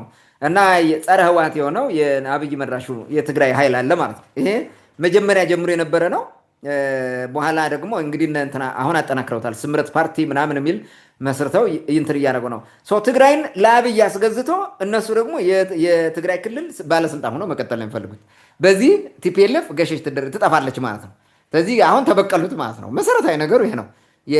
ይሄ የትግራይ ህዝብ ፍላጎት ነው። የማን ነው? የማንም የህዝብ ፍላጎት። ቲፒኤልኤፍም የህዝብን ፍላጎት አይፈልገውም። ይሄኛውም ኃይል የህዝብን ፍላጎት አይፈልገውም። የህዝብ ፍላጎት የሚፈልገው እንዴት እንደሆነ ታውቃለህ? የትግራይ ህዝብ የሚፈልገው ቲፒኤልኤፍም ይሆን እነዚህ ተቃዋሚ ምናምን የሚባል አንድ ሁነው ህዝቡ እንዳይሰቃይ ማድረግ ላይ ነው። እነዚህ ከመከላከል ከሚባለው በኋላ ከፕሪቶሪያ ስምምነት በኋላ ሲናከሱ የትግራይን ህዝብ መከራውን አሳዩት። የበለጠ በድህነት አደከረቱት ማለት ነው። ችግር ውስጥ ከተቱት። እነዚህ የሚታገሉት ሁለቱም ለስልጣን ነው። ጌታቸው ረዳም ለስልጣን ነው፣ እነ ደብረጽዮንም ለስልጣን ነው። በምንም መንገድ ለጽድቅ ብሎ የሚሰራ የለም። እዚህ ውስጥ ውሸት ነው። ወይም ለትግራይ ህዝብ ብሎ የሚሰራ የለም። ይህን መመልከት እንችላለን። ስልቱ ምንድነው? ይሄኛው የሚጠቀመው ምንድነው? ከኦሮሞ ኃይል ጋር ወይም አሁን መንግስትን ከሚመራው ኃይል ጋር መጠጋትና ቲፒኤልኤፍን በጦርነት ማሸነፍ ነው፣ መውጋት ነው። አሁን ጦር እያዘጋጀ ነው፣ በአፋር በኩል እያሰለጠነ ነው፣ እስከ አፍንጫው የታጠቀ ነው። ስለዚህ ቀጥሎ እርምጃ ወስዳለሁ ብሎ ያስባል። ህወሓትን በፖለቲካ ማብጠልጠልና ከህዝብ መነጠል ስራ መስራት፣ የትግራይ ህዝብን በሰላም ስም ማማለል። ግን እነሱ ደግሞ ጦረኞች ናቸው። ህወሓትን በጦርነት ለመጣል ነው የመጡት እንጂ በፖለቲካ አይደለም። በነገራችን ላይ አብይም በፖለቲካ ጥለዋለሁ ብሎ ቢሄድ እንትና አይቀበለውም። ዋና የሚፈልገው በጦርነት ነው። ጦርነት ነው በዋናነት የሚፈልጉት ማለት ነው። ስለዚህ የትግራይ ኃይል ይሄ ነው። ሁለቱን ስትመለከተው በተለይ የህወሓቱ ኃይል ሀገር ይበትናል፣ ህዝብን ይጨርሳል። ጸረ ህወሓት የሆነው ደግሞ ዘላቂ የእርስ በርስ ጦርነትን ይወልዳል። ህወሓትን እንዳሉት ማጥፋት አይችሉም። ይሸፍታል፣ ጫካ ይገባል። ሁልጊዜ ያው የነፃነት ትግል ምናምን እየተባለ እየተዋጋ በጫካ ይኖራል። ምንም ነገር አይደለም። በዛ ደረጃ እንኳን ከወረደላቸው ማለት ነው ችለው ካማሸሽት ማለት ነው። ቲፒኤልኤፍ ልምድ አለው። የበረሃ የጫካ ውጊያ ምናምን ልምድ አለው። ጠንካራ ድርጅትም ነው። እንትኑ በፖለቲካ አወቃቀሩ ማለት ነው። በድርጅት አወቃቀሩ ይሄ ደጋጋሚ ብያለሁ። ስለዚህ በቀላል የሚወድቅ አይደለም። ቀጣይ የሆነ የእርስ በርስ ጦርነት እንዲዘልቅ ያደርገዋል ማለት ነው። ከተማ ላይ እነሱ ሊቀመጡ ይችላሉ፣ ልክ አሁን አብይ እንደሚያደርገው። ለወህዴዱ ጨፍላቂ ኃይል ጉልበት ይሆናሉ፣ በደንብ ጉልበት ይሆናሉ ማለት ነው። አሁን ይሄ ማድከሙ ምናምን የሚባለውን ነገር ሰሩ ማለት ነው። ስርወ መንግስቱ እየተመሰረተ ይመጣል ማለት ነው። የዲሞክራሲ ስርዓትን ያወድማል እንዲህ አይነት ነገር አካሄድ ማለት ነው። ያኛው ሀገር ስለሚበትን በቃ መበተኑ በቂ ነው፣ ከዛ በላይ ኃጢአት የለውም ብዬ ነው። ይሄኛው ግን የዲሞክራሲ ስርዓትን ያወድማል፣ ሰላማዊ መፍትሄን አይቀበልም። ለምን? ከህወሓት ጋር ቁጭ ብሎ ኤግዛውስት አድርጎ የቻለውን ያክል ታግሎ የፖለቲካ ልዩነታቸው መፍታት አይፈልጉም፣ በፍጹም አይፈልጉም። ይህ መሰረታዊ ነገሩ ነው። ስለዚህ የዲሞክራሲ ስርዓት ይፈጥራል ብለህ ወይም ሰላማዊ መንገድ ያመጣል ብለን ማሰብ አንችልም ማለት ነው። ሁለቱም ኃይል ስትመለከተው ነው። ሌላው የአማራው ኃይል ነው። የአማራው የፖለቲካ ኃይል ነው። ይሄኛውን እንየውና የመጨረሻ ይሆናል። ትንሽ ረዘመ። ምንድን ነው እንግዲህ የአማራው ኃይል ከሁለት ልትለየው የማትችል ማለት ነው። ከሁለት ልትከፍለው ስትሞክር ተቀላቅለው ታገኘዋለህ እና በጣም አስቸጋሪ ነው። በተለየ የቀውስ ቡድን ነው ያኛው። አሁን ዝም ብለህ እንዲህ ከላይ ከትግሬውም ከኦሮሞም በተለየ የቀውስ ቡድን ነው። ለምን? እነዛኞች ኢትኒክ ቤዝድ ናቸው። ያኛው ኢትኒክ ነኝ ብሎ ያምናል፣ ይሄኛው ኢትኒክ ነኝ ብሎ ነው የሚያምነው። ከአማራው የተሻለ የኢትኒክ አይደንቲቲ ያላቸው እነዛ በሁለቱ ማለት ነው የተሻለ ማለት በዛኛው ቤዝድ አድርገው የሚመጡ ስለሆነ የሆነ እንትናቸው ይታወቃል። የአማራው ግን ኢትዮጵያ እያለ የኖረ ነው። በኢትዮጵያ የገዥነቱ ነው ምናምን የሚመጻደቀው። ከዛ ደግሞ እሱን ለመመለስ ነው የሚታገለው። በቃ ውዥብርብር ያለ እንትኑ ራሱ ምንድን ነው ይሄ ጫፍና ታችኛው ምንም የማይታወቅበት ማለት ነው። አስቸጋሪ የሆነ ነው። የቀውስ ቡድን ነው። እንደ አሜባ ቅርጽ የለውም የአማራው ኃይል ማለት። ብአዴን እንዳትለው የትኛውን ብአዴን ታመጣዋለህ? ፋኖ ውስጥ ያለውን ብአዴን ነው የምታመጣው ወይስ የኦሮሞ ኦህዴድ ውስጥ ያለውን ብአዴን የምትለው?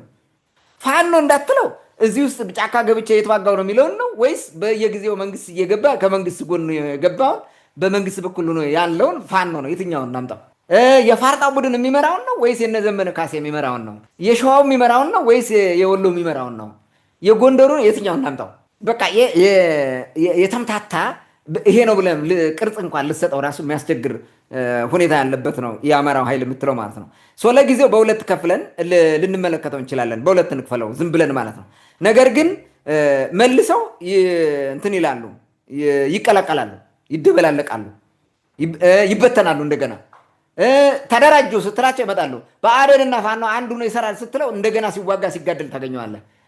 መቆሚያ እንትን የላቸውም። ምክንያቱም ዌል ስታብሊሽድ የሆነ የትግል ፕላትፎርም የላቸው ልትለያው የምትችለው ማለት ነው። ለማንኛውም ግን በሁለት እንክፈለው። አንደኛው የብአዴኑ የህዳር አህያ ነው። አንደኛው የብአዴኑ የህዳር አህያ ያልነው እንግዲህ የህዳር አህያ እንደምታውቀው ያገኘ ይጭነዋል። ያገኘ ሰው ስለሚጭነው ነው የህዳር አህያ የተባለው ማለት ነው። አይከለከልም። ያ እህል እየተወቃ ምናምን ስለሆነ ካገኘው ይዘህ ሄደህ ቶሎ መጫን። ስለዚህ አህያህን መልቀቅ የለብህም፣ መጠበቅ አለብህ። ይሄ የህዳር አህያ ነው። የህዳር አህያ የሆነው ለምንድን ነው? ስልጣን ላይ ለወጣው ሁሉ የሚጫን ነው። ህወሓት ስጭነው ቆይቷል።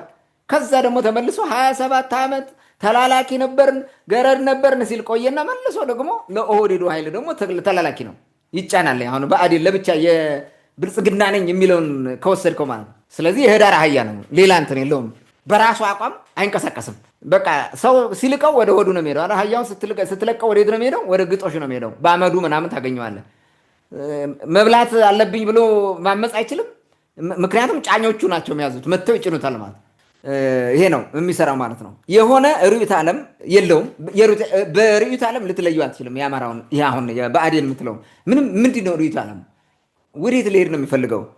ኢትስ ቬሪ ዲፊካልት። ዝም ብለህ በጥቅሉ ኤክስፓንሽኒስት ናሽናሊስት ነው ልትለው ትችላለህ፣ ዝም ብለህ ማለት ነው።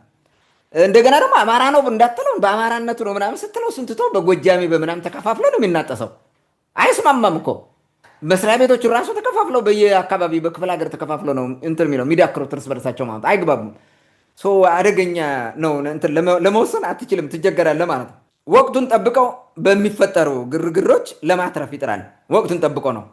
ስለዚህ ቅርጽ ስለሌለው ወዲያውኑ እርስ በርሱ ደግሞ ተባልቶ ወደ ግራ መጋባቱ ይሄዳል ማለት ነው። ወደ መጫነው ይመጣል ማለት ነው። አሁን ልብ በል የለውጡን ግርግር ተከትለው ያኛው አስልቶ ነው የኦሮሞው ሊቅ አስልቶ ካልኩሌት አድርጎ ነው የመጣው። ከመጀመሪያ ፍሮም ዘ ቨሪ ቢጊኒንግ ካልኩሌት አድርገው እንዲህ እንደሚያደርጉ ሁሉ ያውቃሉ። መጀመሪያ ለውጡን እንትን ከማድረጋቸው በፊት ማለት ነው እነሱ አስልተው ነው። ሌላው ግን የኢትዮጵያ ሕዝብ ምንም ያሰላው የለም፣ የአማራው ኃይል ያሰላው የለም፣ ሌላው ምንም ያሰላው የለም። ቅድም አንድ ነገር ተናግቻለሁ። ሳይታሰብ የመጣ ማለት እነዛኞቹ ያውቃሉ ይሄን እንደሚሆን ግርግር እንደሚመጣ ምናምን አስልተውት ነበር። ይሄ በዚህኛው በአጠቃላይ ኢትዮጵያ ሕዝብ ግን ምንም አያውቅ። የአማራው ሊቅ ምንም አያውቅ። የትግሬው ሊቅ ምንም አያውቅ። ችግር እንደሚፈጠር ቢገምትም እንዲህ ይሆናል ብሏል አልገመተም ነበር ማለት። ስለዚህ እነዛ ካልኩሌት አድርጎ የመጣው ሂዶ አስቦ በመጣው ኃይል ተገዛ ማለት ነው። ተገረደ ሂዶ እንደዛ አይነት ውስጥ ገባ እና ሌላ ምርጫ የለውም። የትግራዩን ኃይል ደምስሼ የኦሮሞን ኃይል አጥፍቼ ወደ ንግስና ይመጣለሁ ብሎ ህልም ነበረው። የሚሰሩት እሱን ነበረ። እነ ደመቀ መኮንን ምናምን የሚባሉት ተሰባስበው የሚሰሩት ይሄን ነበረ። ግን ካልኩሌት ሳይደረግ በመጣው ነገር ስለሆነ ተበለጠ። በቃ ፌል አደረገ። ያለህ አማራጭ ምንድነው? ተመልሰ ወደ ህዳር አህያነት ትመለሳለህ ማለት መጫን ነው። የኦህዴዱ ኃይል አልፎ ሌላ ኃይል ቢመጣ ለዛ ሄዶ መጫን ነው አይቀርም። እንደዛ ነው እንትኑ ማለት ነው። ይሄ ነው እዚህ ግባ የምትለው ጠንካራ የፖለቲካ ሀሳብ የሚያራምድ በግለሰብ ደረጃ እንኳን አታገኝም። ከነሱ ጋር የለም ሴራ ምናምን እንዲህ ዝም ብለህ መፎከር ማቅራራት ካልሆነ በስተቀር ብስል የሆነ ፖለቲካ ያላቸው ሰዎች ይዘህ ልትመጣ አትችልም። ይሄንን ማየት እንችላለን ማለት ነው። በቀበሌና በጎጥ የተከፋፈለ ነው። ሪጂናሊዝምን በደንብ አድርጎ ፕሮሞት የሚያደርግ ነው እና እርስ በርሱ በጠላትነት እንትን ያለ ነው። ጎጃሜውና የፋርጣውና የምስራቅ ጎጃሙ አይግባባም። የፈለገ ቢሆን ማለት አይግባባም። በደብተራ በኩል በደብተራም እኮ አይግባባም። ሲናቀስ ነው የሚለው ቅባትና ምናምን እየተባባለ ማለት ነው። ሌላውም ጋር እንደዚህ አይግባባም። የራሱ ሊቅ ቡድን አለው። በዛ መንገድ ነው የሚመራው ማለት ነው። ብአዴን ባለስልጣን ይዞ ባህር ዳር ላይ በነበረ ጊዜ ትምህርት ቢሮ ያንዱ፣ ጤና ምናምን ቢሮ ያንዱ፣ ሌላው ቢሮ ያንዱ፣ ማህበራዊ ምናምን ያንዱ፣ እንደዛ ነው ተከፋፍለው ነበረ። በዋናነት ያን ተከፋፍለው እንትን የሚያደርጉት ወሎዬዎቹ ያሁን የነገዱ ቡድን ማለት ነው። ወሎዬውና የሰሜን ወሎ የሚባለው የእሱ ቡድንና አይ ቲንክ ደቡብ ወሎ ነው፣ ደቡብ ወሎ ይመስለኛል፣ የደቡብ ወሎ ቡድን ማለት ነው። እርሱና የምስራቅ ጎጃም ደቡብ ጎንደር የሚባሉት ናቸው እንዲህ የሚያደርጉት ማለት ነው። ይሄን ዝም ብለው ወሎ ጎጃምና ጎንደር በሚለው ማየት ትችላለህ። እንደዛ ተከፋፍለው ነው። ሸዋውን ተው አግልለው ፍዳውን አሳይተውታል። ምናልባት አሁን አረጋ ከበደ ሸዋ ናቸው ይባላል። ኦኬ እንግዲህ ምንድነው የሚያደርገው ይሄ አሁን ይሄ የአማራው ኃይል ምን ያደርጋል የሚለው የተወሰነ ነገር ላንሳ። አንደኛ ከባለስልጣናት ጋር መለጠፍ ነው፣ ወይንም ስልጣን ከያዘው ኃይል ጋር ሄደ መለጠፍ ነው። ከኦሮሞ ኃይል ጋር ተለጥፏል፣ ከቲፒኤልኤፍ ጋር ተለጥፎ ነበረ። አሁን የቅማንት ኃይል እንደዚህ ተረኛ ሆኖ ቢመጣ ከቅማንቱ ጋር ዋና አሽቋላጭ ይሆናል። ከመጣ እንደዛ ነው። የሶማሌ ኃይል ቢመጣ እንደዛ ነው የሚሆነው። እርሱ ከመጣ ደግሞ ያጠፋል፣ ይጨፈልቃል፣ ወደ መጨረሻ ማለት ነው። ግባተ መሬትን ያዘጋጅላል። ይህን ማድረግ ነው። ሌላው የመንግስትን ስልጣን ተጠቅሞ ሌሎችን ማጥቃት ነው። ልብ በል ራሱ የሆነ ነገር ማድረግ አይችልም አይደል? የመንግስትን እንትን ይጠቀማል። ቅማንትን የጨፈጨፈው እንደዛ አድርጎ ነው። አገቦቹም የጨፈጨፈው እንደዛ አድርጎ ነው። ትግራይ ላይ እንዲዘመት የተጠቀመው የመንግስትንና የሻዕቢያን ኃይል ተጠቅመው ነው እና አላዋጣውም። እሱ ሂዶ ከሰረ። ይሄም ራሱ ማለት ነው ማየት እንችላለን ማለት ነው። ሌላው ምንድነው እሱ ሲወድቅ የክስረቱን ውድቀቱን እና ኪሳራውን ወደ ኤክስተርናላይዝ ያደርጋል። ኤክስተርናላይዝ በዚህ ምክንያት ነው ወያኔ ነው እንደሚያደርገው ወያኔ ነው የሚል በቃ አለቀ። ወያኔ ጠፍቶ ሌላ ከመጣ ደግሞ አሁን ኦነግ ነው ምናምን እያለ ኦነግ ሸኔ እያለ ከማንባረቅ ወይም ከማላዘን የሚቆም ኃይል አይደለም። ይህን ያደርጋል የአማራው ብአዴን የምትለው ማለት ነው። ሌላው ባንዳና ከሃዲ በማሰለፍ እሱን የሚያክለው የለም። የቅማንትን ትግል ለመበተን የሚጠቀመው ባንዳ እያሰለፈ ነው፣ ከሃዲን እያሰለፈ ነው ትልቅ ስራ የሚሰራው። ሌሎችንም ቦታዎች ማለት ነው። አገውን ብትመጣ ማት የአገው ባንዳ አሰልፎ ነው እንደዛ የሚያደርጉት ማለት ነው። ለአገው ታገላለሁ የሚለው ራሱ ሂዶ ሲያስቋለት ታገኘዋለህ እኮ። አረጋ ገበደ ብዙ በርደን ተሸክሞ ነው ምናምን ሚል ትላለህ። ጥቅም ስለሚሰጡ ነው። ብር ይሸጉጣሉ፣ ስልጣን ሰጣለን ምናምን ይሉታል። በቃ አለቀ። እንደዛ ነው። እና ብዙ ጊዜ እንደዚህ በመደለል ነው። እነሱ በሆዳቸው የሚደለሉ ስለሆነ በሆድ እየደለሉ ሌላውን ይጠቀሙበታል። ሆዳም ካገኙ ማንንም አምጥተው ባንዳ ተላላኪ ያደርጉታል፣ ያስጨፈጭፈዋል፣ ያስገድለዋል። እና ይሄ ሌላው ስትራቴጂያቸው ነው የሚከተሉት ማለት ነው። እውነትን አጥልቆ መቅበር ዋና ስትራቴጂያቸው ነው። እውነት የሚባል ነገር አያውቁም። እውነት የላቸውም። እውነት የሚባል ነገር ከመጣ ደግሞ ያማቸዋል። እውነት ለነሱ አንቲቴሲስ ነው፣ ያፈርሳቸዋል። እውነት የሚባለው ነገር ማለት ነው። ለምን በውሸት ላይ ነው የቆሙት። የአማራን ሕዝብ አፍነው የሚያሰቃዩት በውሸት ታሪክ፣ በውሸት ብዙ ነገር፣ በውሸት ማንነት፣ በውሸት ምናምን ነው ይህ ሁሉ ችግር የሚፈጥረው። ስለዚህ ምን ጊዜም እውነት የሆነ ነገር የሚወጣ ወይም እውነተኛ ኃይል ከተነሳ ያማቸዋል። አፄ ቴዎድሮስን እንዴት አድርገው ለማጥፋት እንደሄዱ ተመልከት። ወደኋላ ሄደ። ያን ያደረጉበት ምክንያት መመልከት ያስፈልጋ ማለት ነው። እንደዚህ አይነት ነው የአማራውን ልሂቅ የሚከተለው ይሄ አሁን የብአዴኑ የምንለው ማለት ነው። በዋናነት እሱን ነው የሚያደርገው። እውነትን አጥልቆ ይቀብራል። ሌላው ደብተራውን ያለ አግባብ ይጠቀመዋል። እንደፈለገ ደብተራ ብቻ አይደለም አዝማሪውን እንደፈለገ ይጠቀመዋል። እነዚህ ናቸው በአዝማሪ በደብተራ ጋጋታ ሸፍኖ ይሄዳል። እውነትን ቀብሮ የሚሄደው በዚህ መንገድ ነው። እነዚህ ሁሉ ስልቶቹ ናቸው። ያ አብይን እንድትቀበለው ስለ አብይ ያዘፈነው እንትኑ ነው፣ ይሄ አዝማሪው ነው። ቀጥሎ ደግሞ ደብተራው ነው ቅኔ ምናምን ብለው ዋቴቨር እያደረገ የመጣ ማለት ነው። እንደዛ አድርጎ ኖርማላይዝ አደረገው። ከዛ በኋላ ደግሞ አሁን አብይን ለመጣል በሚለው ደግሞ የሚሰራው ደብተራውም ነው ማሲንቆ ገዝጋዡም ነው። ይህን ነው የሚያደርጉት። ሌላው ሁለተኛው ቡድን የአማራ ኃይል ብለን እንውሰደው። እንዲያው ሁለት ከተባለ ግን ለእኔ አንድ ናቸው። ቅድም እንደነገርኩ እንዲያው ለመለየት ያክል አሁን ፋኖ ስለሚባል ፋኖውን እንየው። የፋኖውን ኃይል ማለት ነው መሰረታዊ ዓላማ ያልወለደው በድንገት የበቀለ እንጉዳይ ነው። በድንገት አርባጫ የሚባል መሬት ታውቃለህ? አርባጫ አይ ቲንክ ሌላ ስም አለው መሰለኝ፣ ኩይሳ ምናምን ይሉታል በሌላ መሰል። እሱ አጋጣሚ ከወጣ እንጉዳይ እዛ መብቀሉ አይቀርም። ፋኖ የሚባለው እንጉዳይ ነው። የብልጽግና አርባጫ ወይም የብልጽግና ኩይሳ ላይ የበቀለ እንጉዳይ ነው። ለዛ ነው አቋም የሌለው የሆነ ቦታ አንድ ወጥ ሆነ የማትመለከተው ማለት ነው።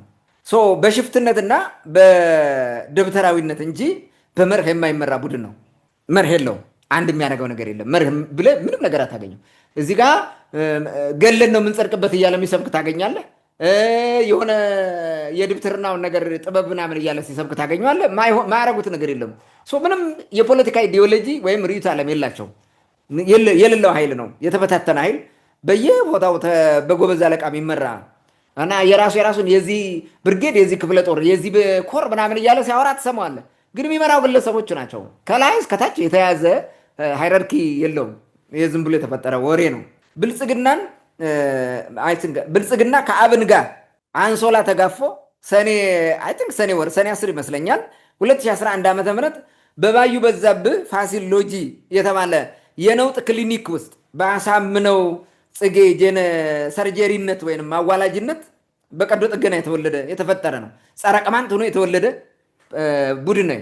ፋኖ ማለት ለመጀመሪያ ጊዜ የተወለደው እዛ ጋር ነው። ከዛ በኋላ በጎጃም በምን የሚለው ሌተር ኦን ነው የመጣው። ሌተር ኦን ከመቼ በኋላ ከአሳምነው ጽጌ ሞት በኋላ የተፈጠረ ነው። አሳምነው ጽጌ የጀመረው ከዛ በኋላ የቀጠለ ነው እንጂ በፊት አልነበረም። ከ2015 ዓ.ም በኋላ መንግስት ጋር ሲጣላ የአማራ ነፃ አውጪ ሆኖ ቁጭ አለ። የተቋቋመው በመንግስት ነው፣ የተደራጀው መንግስት ነው። እናገኘው ተሻገር ምናምን እንትና እናሳምነው ጽጌ ምናምን ያቋቋሙት ነው። አለቀ። ከዛ የሰኔ 15 ጎርፍ እነዛን ጽንፈኞችን ወሰዳቸው ጠራርጎ፣ የቀረው እንደገና ተደራጅቶ አሁን ፋኖ የሚባል ኃይል መሰረተ ማለት ነው።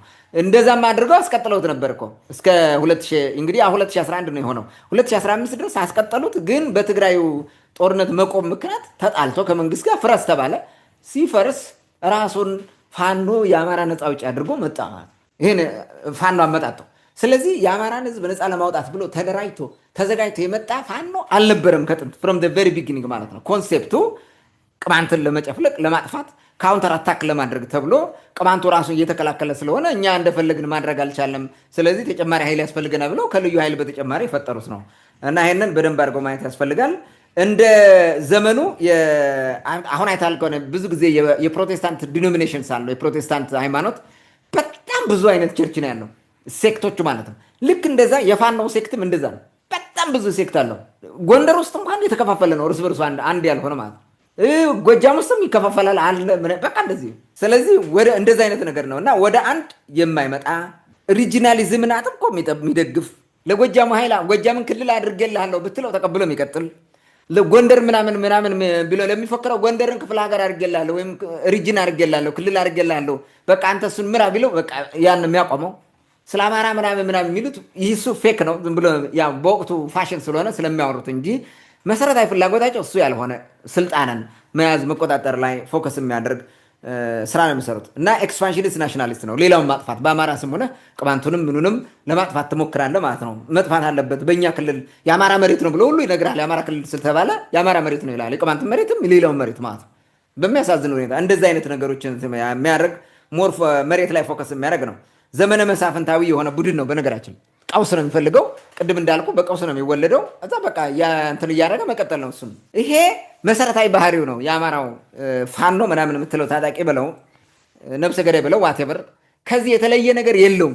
አላማ ካለውና እውነተኛ የአማራ ጥያቄ አንስቶ የሚንቀሳቀስ ከሆነ አንድ ሲሆን ታገኘዋለህ። በአንድ ቀን አንድ ሆኖ መሪዎቹን ለይቶ የፖለቲካ ርቢቱን አስቀምጦ ፕሮግራሞቹን ነግሮ በቃ በግልጽ ማለት ነው ከሱ ጋር በዓላማ የሚገናኙ አካላት ጋር በዲሞክራሲያዊ አንድነት እንትን ብሎ ጥምረት ምናምን ፈጥሮ ዋቴቨር አብሮ የሚታገል አለ ሀገር ማለት ሀገርን በመጠበቅ ላይ ፎከስ ያደረገን ግን እንደዛ አይደለም። እዚህ ጋር የሚያደርገው ሀገር በማጥፋት ህዝብ በማጥፋት ነው የሚያወራ።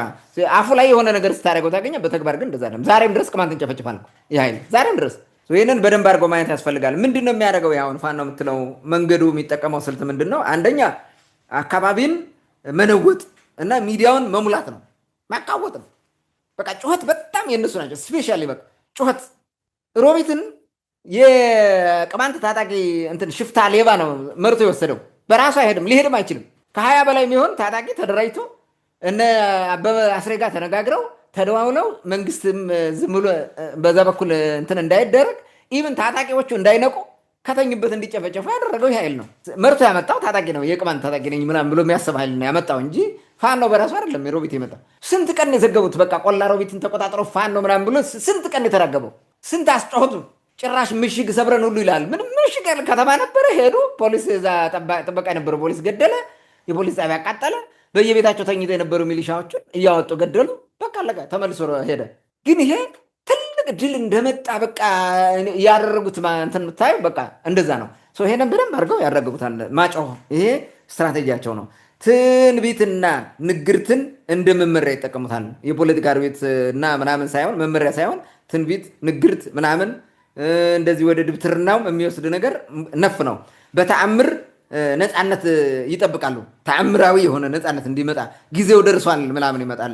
ኢቭን ቴድሮስ ምናምን የሚሉት ይመጣል። እጀቀዳዳው የሚሉትም ሁሉ እኮ አይ ቲንክ እሱን የሚጠብቁት ይመስለኛል። ቱታቴ ክስተንት ሁሉ ይሄዳሉ። እኛ እንደዛ ነን፣ ልንመጣ ነው። ሲጀመር ራሱ አስታውሰዋለሁ። እኛ መንፈስ ቅዱስን ወክለን እነዛ እርኩስ መንፈስን ወክለው ነው የሚዋጉት ያሉትን አሳሳቡ ሰው ወደኋላ ምናምን በዚህ አይነት ድንቁርና ውስጥ ያለ ነው ማለት ነው። ስለዚህ ድንቁርና ውስጥ ነው፣ ምንም ሳይንስ ውስጥ አታገኘውም። ይሄ ኋላ ቀር የሆነ ቡድን ነው። ከዛ መውጣት አልቻለም። መውጣት የሚችል አይደለም። ሀገርም ነፃ ያወጣል ብዬ አላስብም። በእንደዚህ አይነት ሁኔታ አሁን በዚህ ዘመን እንደዛ እያደረገ እንደ ቅማንትና አገው የመሳሰሉ ህዝቦችን ማጥፋት ዋና እንትኑ ስልቱ ነው ማጥፋት። ዛሬ ላይ እንኳን ዝም ቢል ነገ ጠብቆ ነው የተሻለ ሁኔታ ሲያገኝ መጥቶ በሙሉ ኃይሉ ያጠፋል። እሱን ከማድረግ መለስ አይደለም። ዘውዳዊነትን ለመመለስ ይሰብካል። ዘውዳዊነትን መልሳለሁ በቃ እንደ አማራ እታገላለሁ ካለ በቃ እና ዘራ ያዕቆብን እንመልሳቸዋለን ምናምን አይነት ነገር ነው። ያን ነው 4 ኪሎ ምናምን የሚል ከዛ አንጻር ነው። ይሄንን መመልከት እንችላለን ማለት ነው። በአጠቃላይ ሁለቱን ስንገመግመው የአማራው ኃይል አብዛኛው ውሃ ደፍራሽ ነው።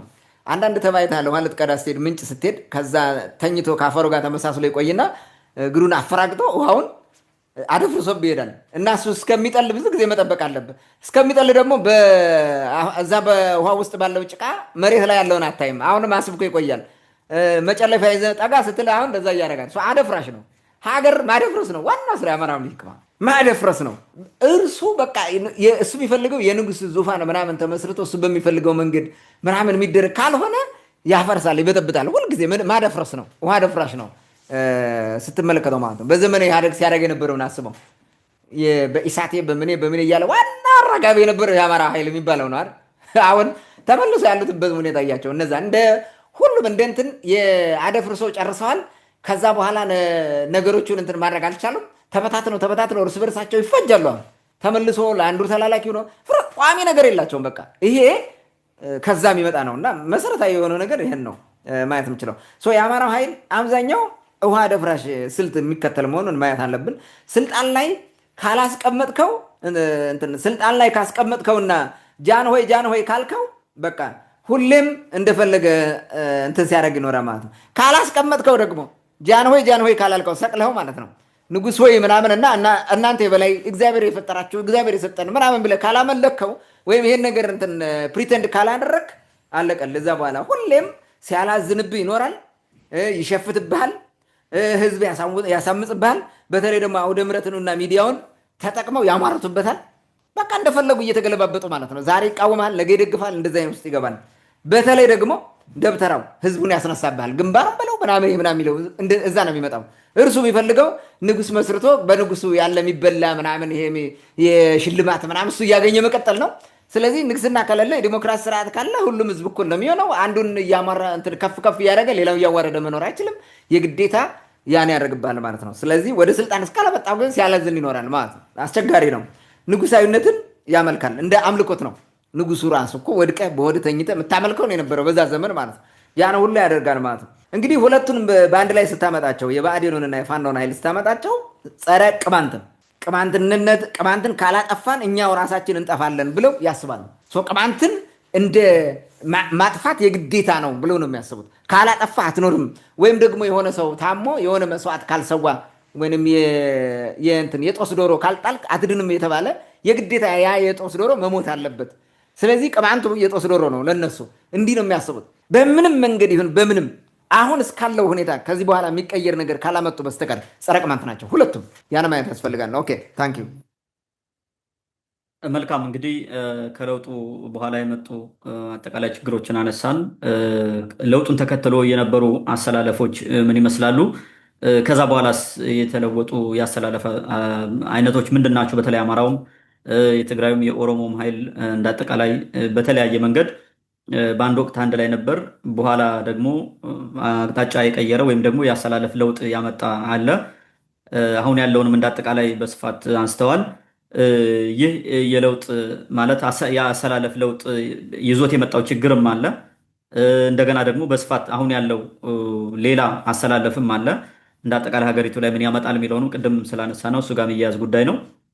እንዳጠቃላይ ግን ቅድም ስታነሳቸው ከነበሩት የፖለቲካ አሰላለፍ አንጻር በዚህ አሰላለፍ ውስጥ የቅማንት ትግል ምን መሆን አለበት ወይም ደግሞ ምን መምሰል አለበት?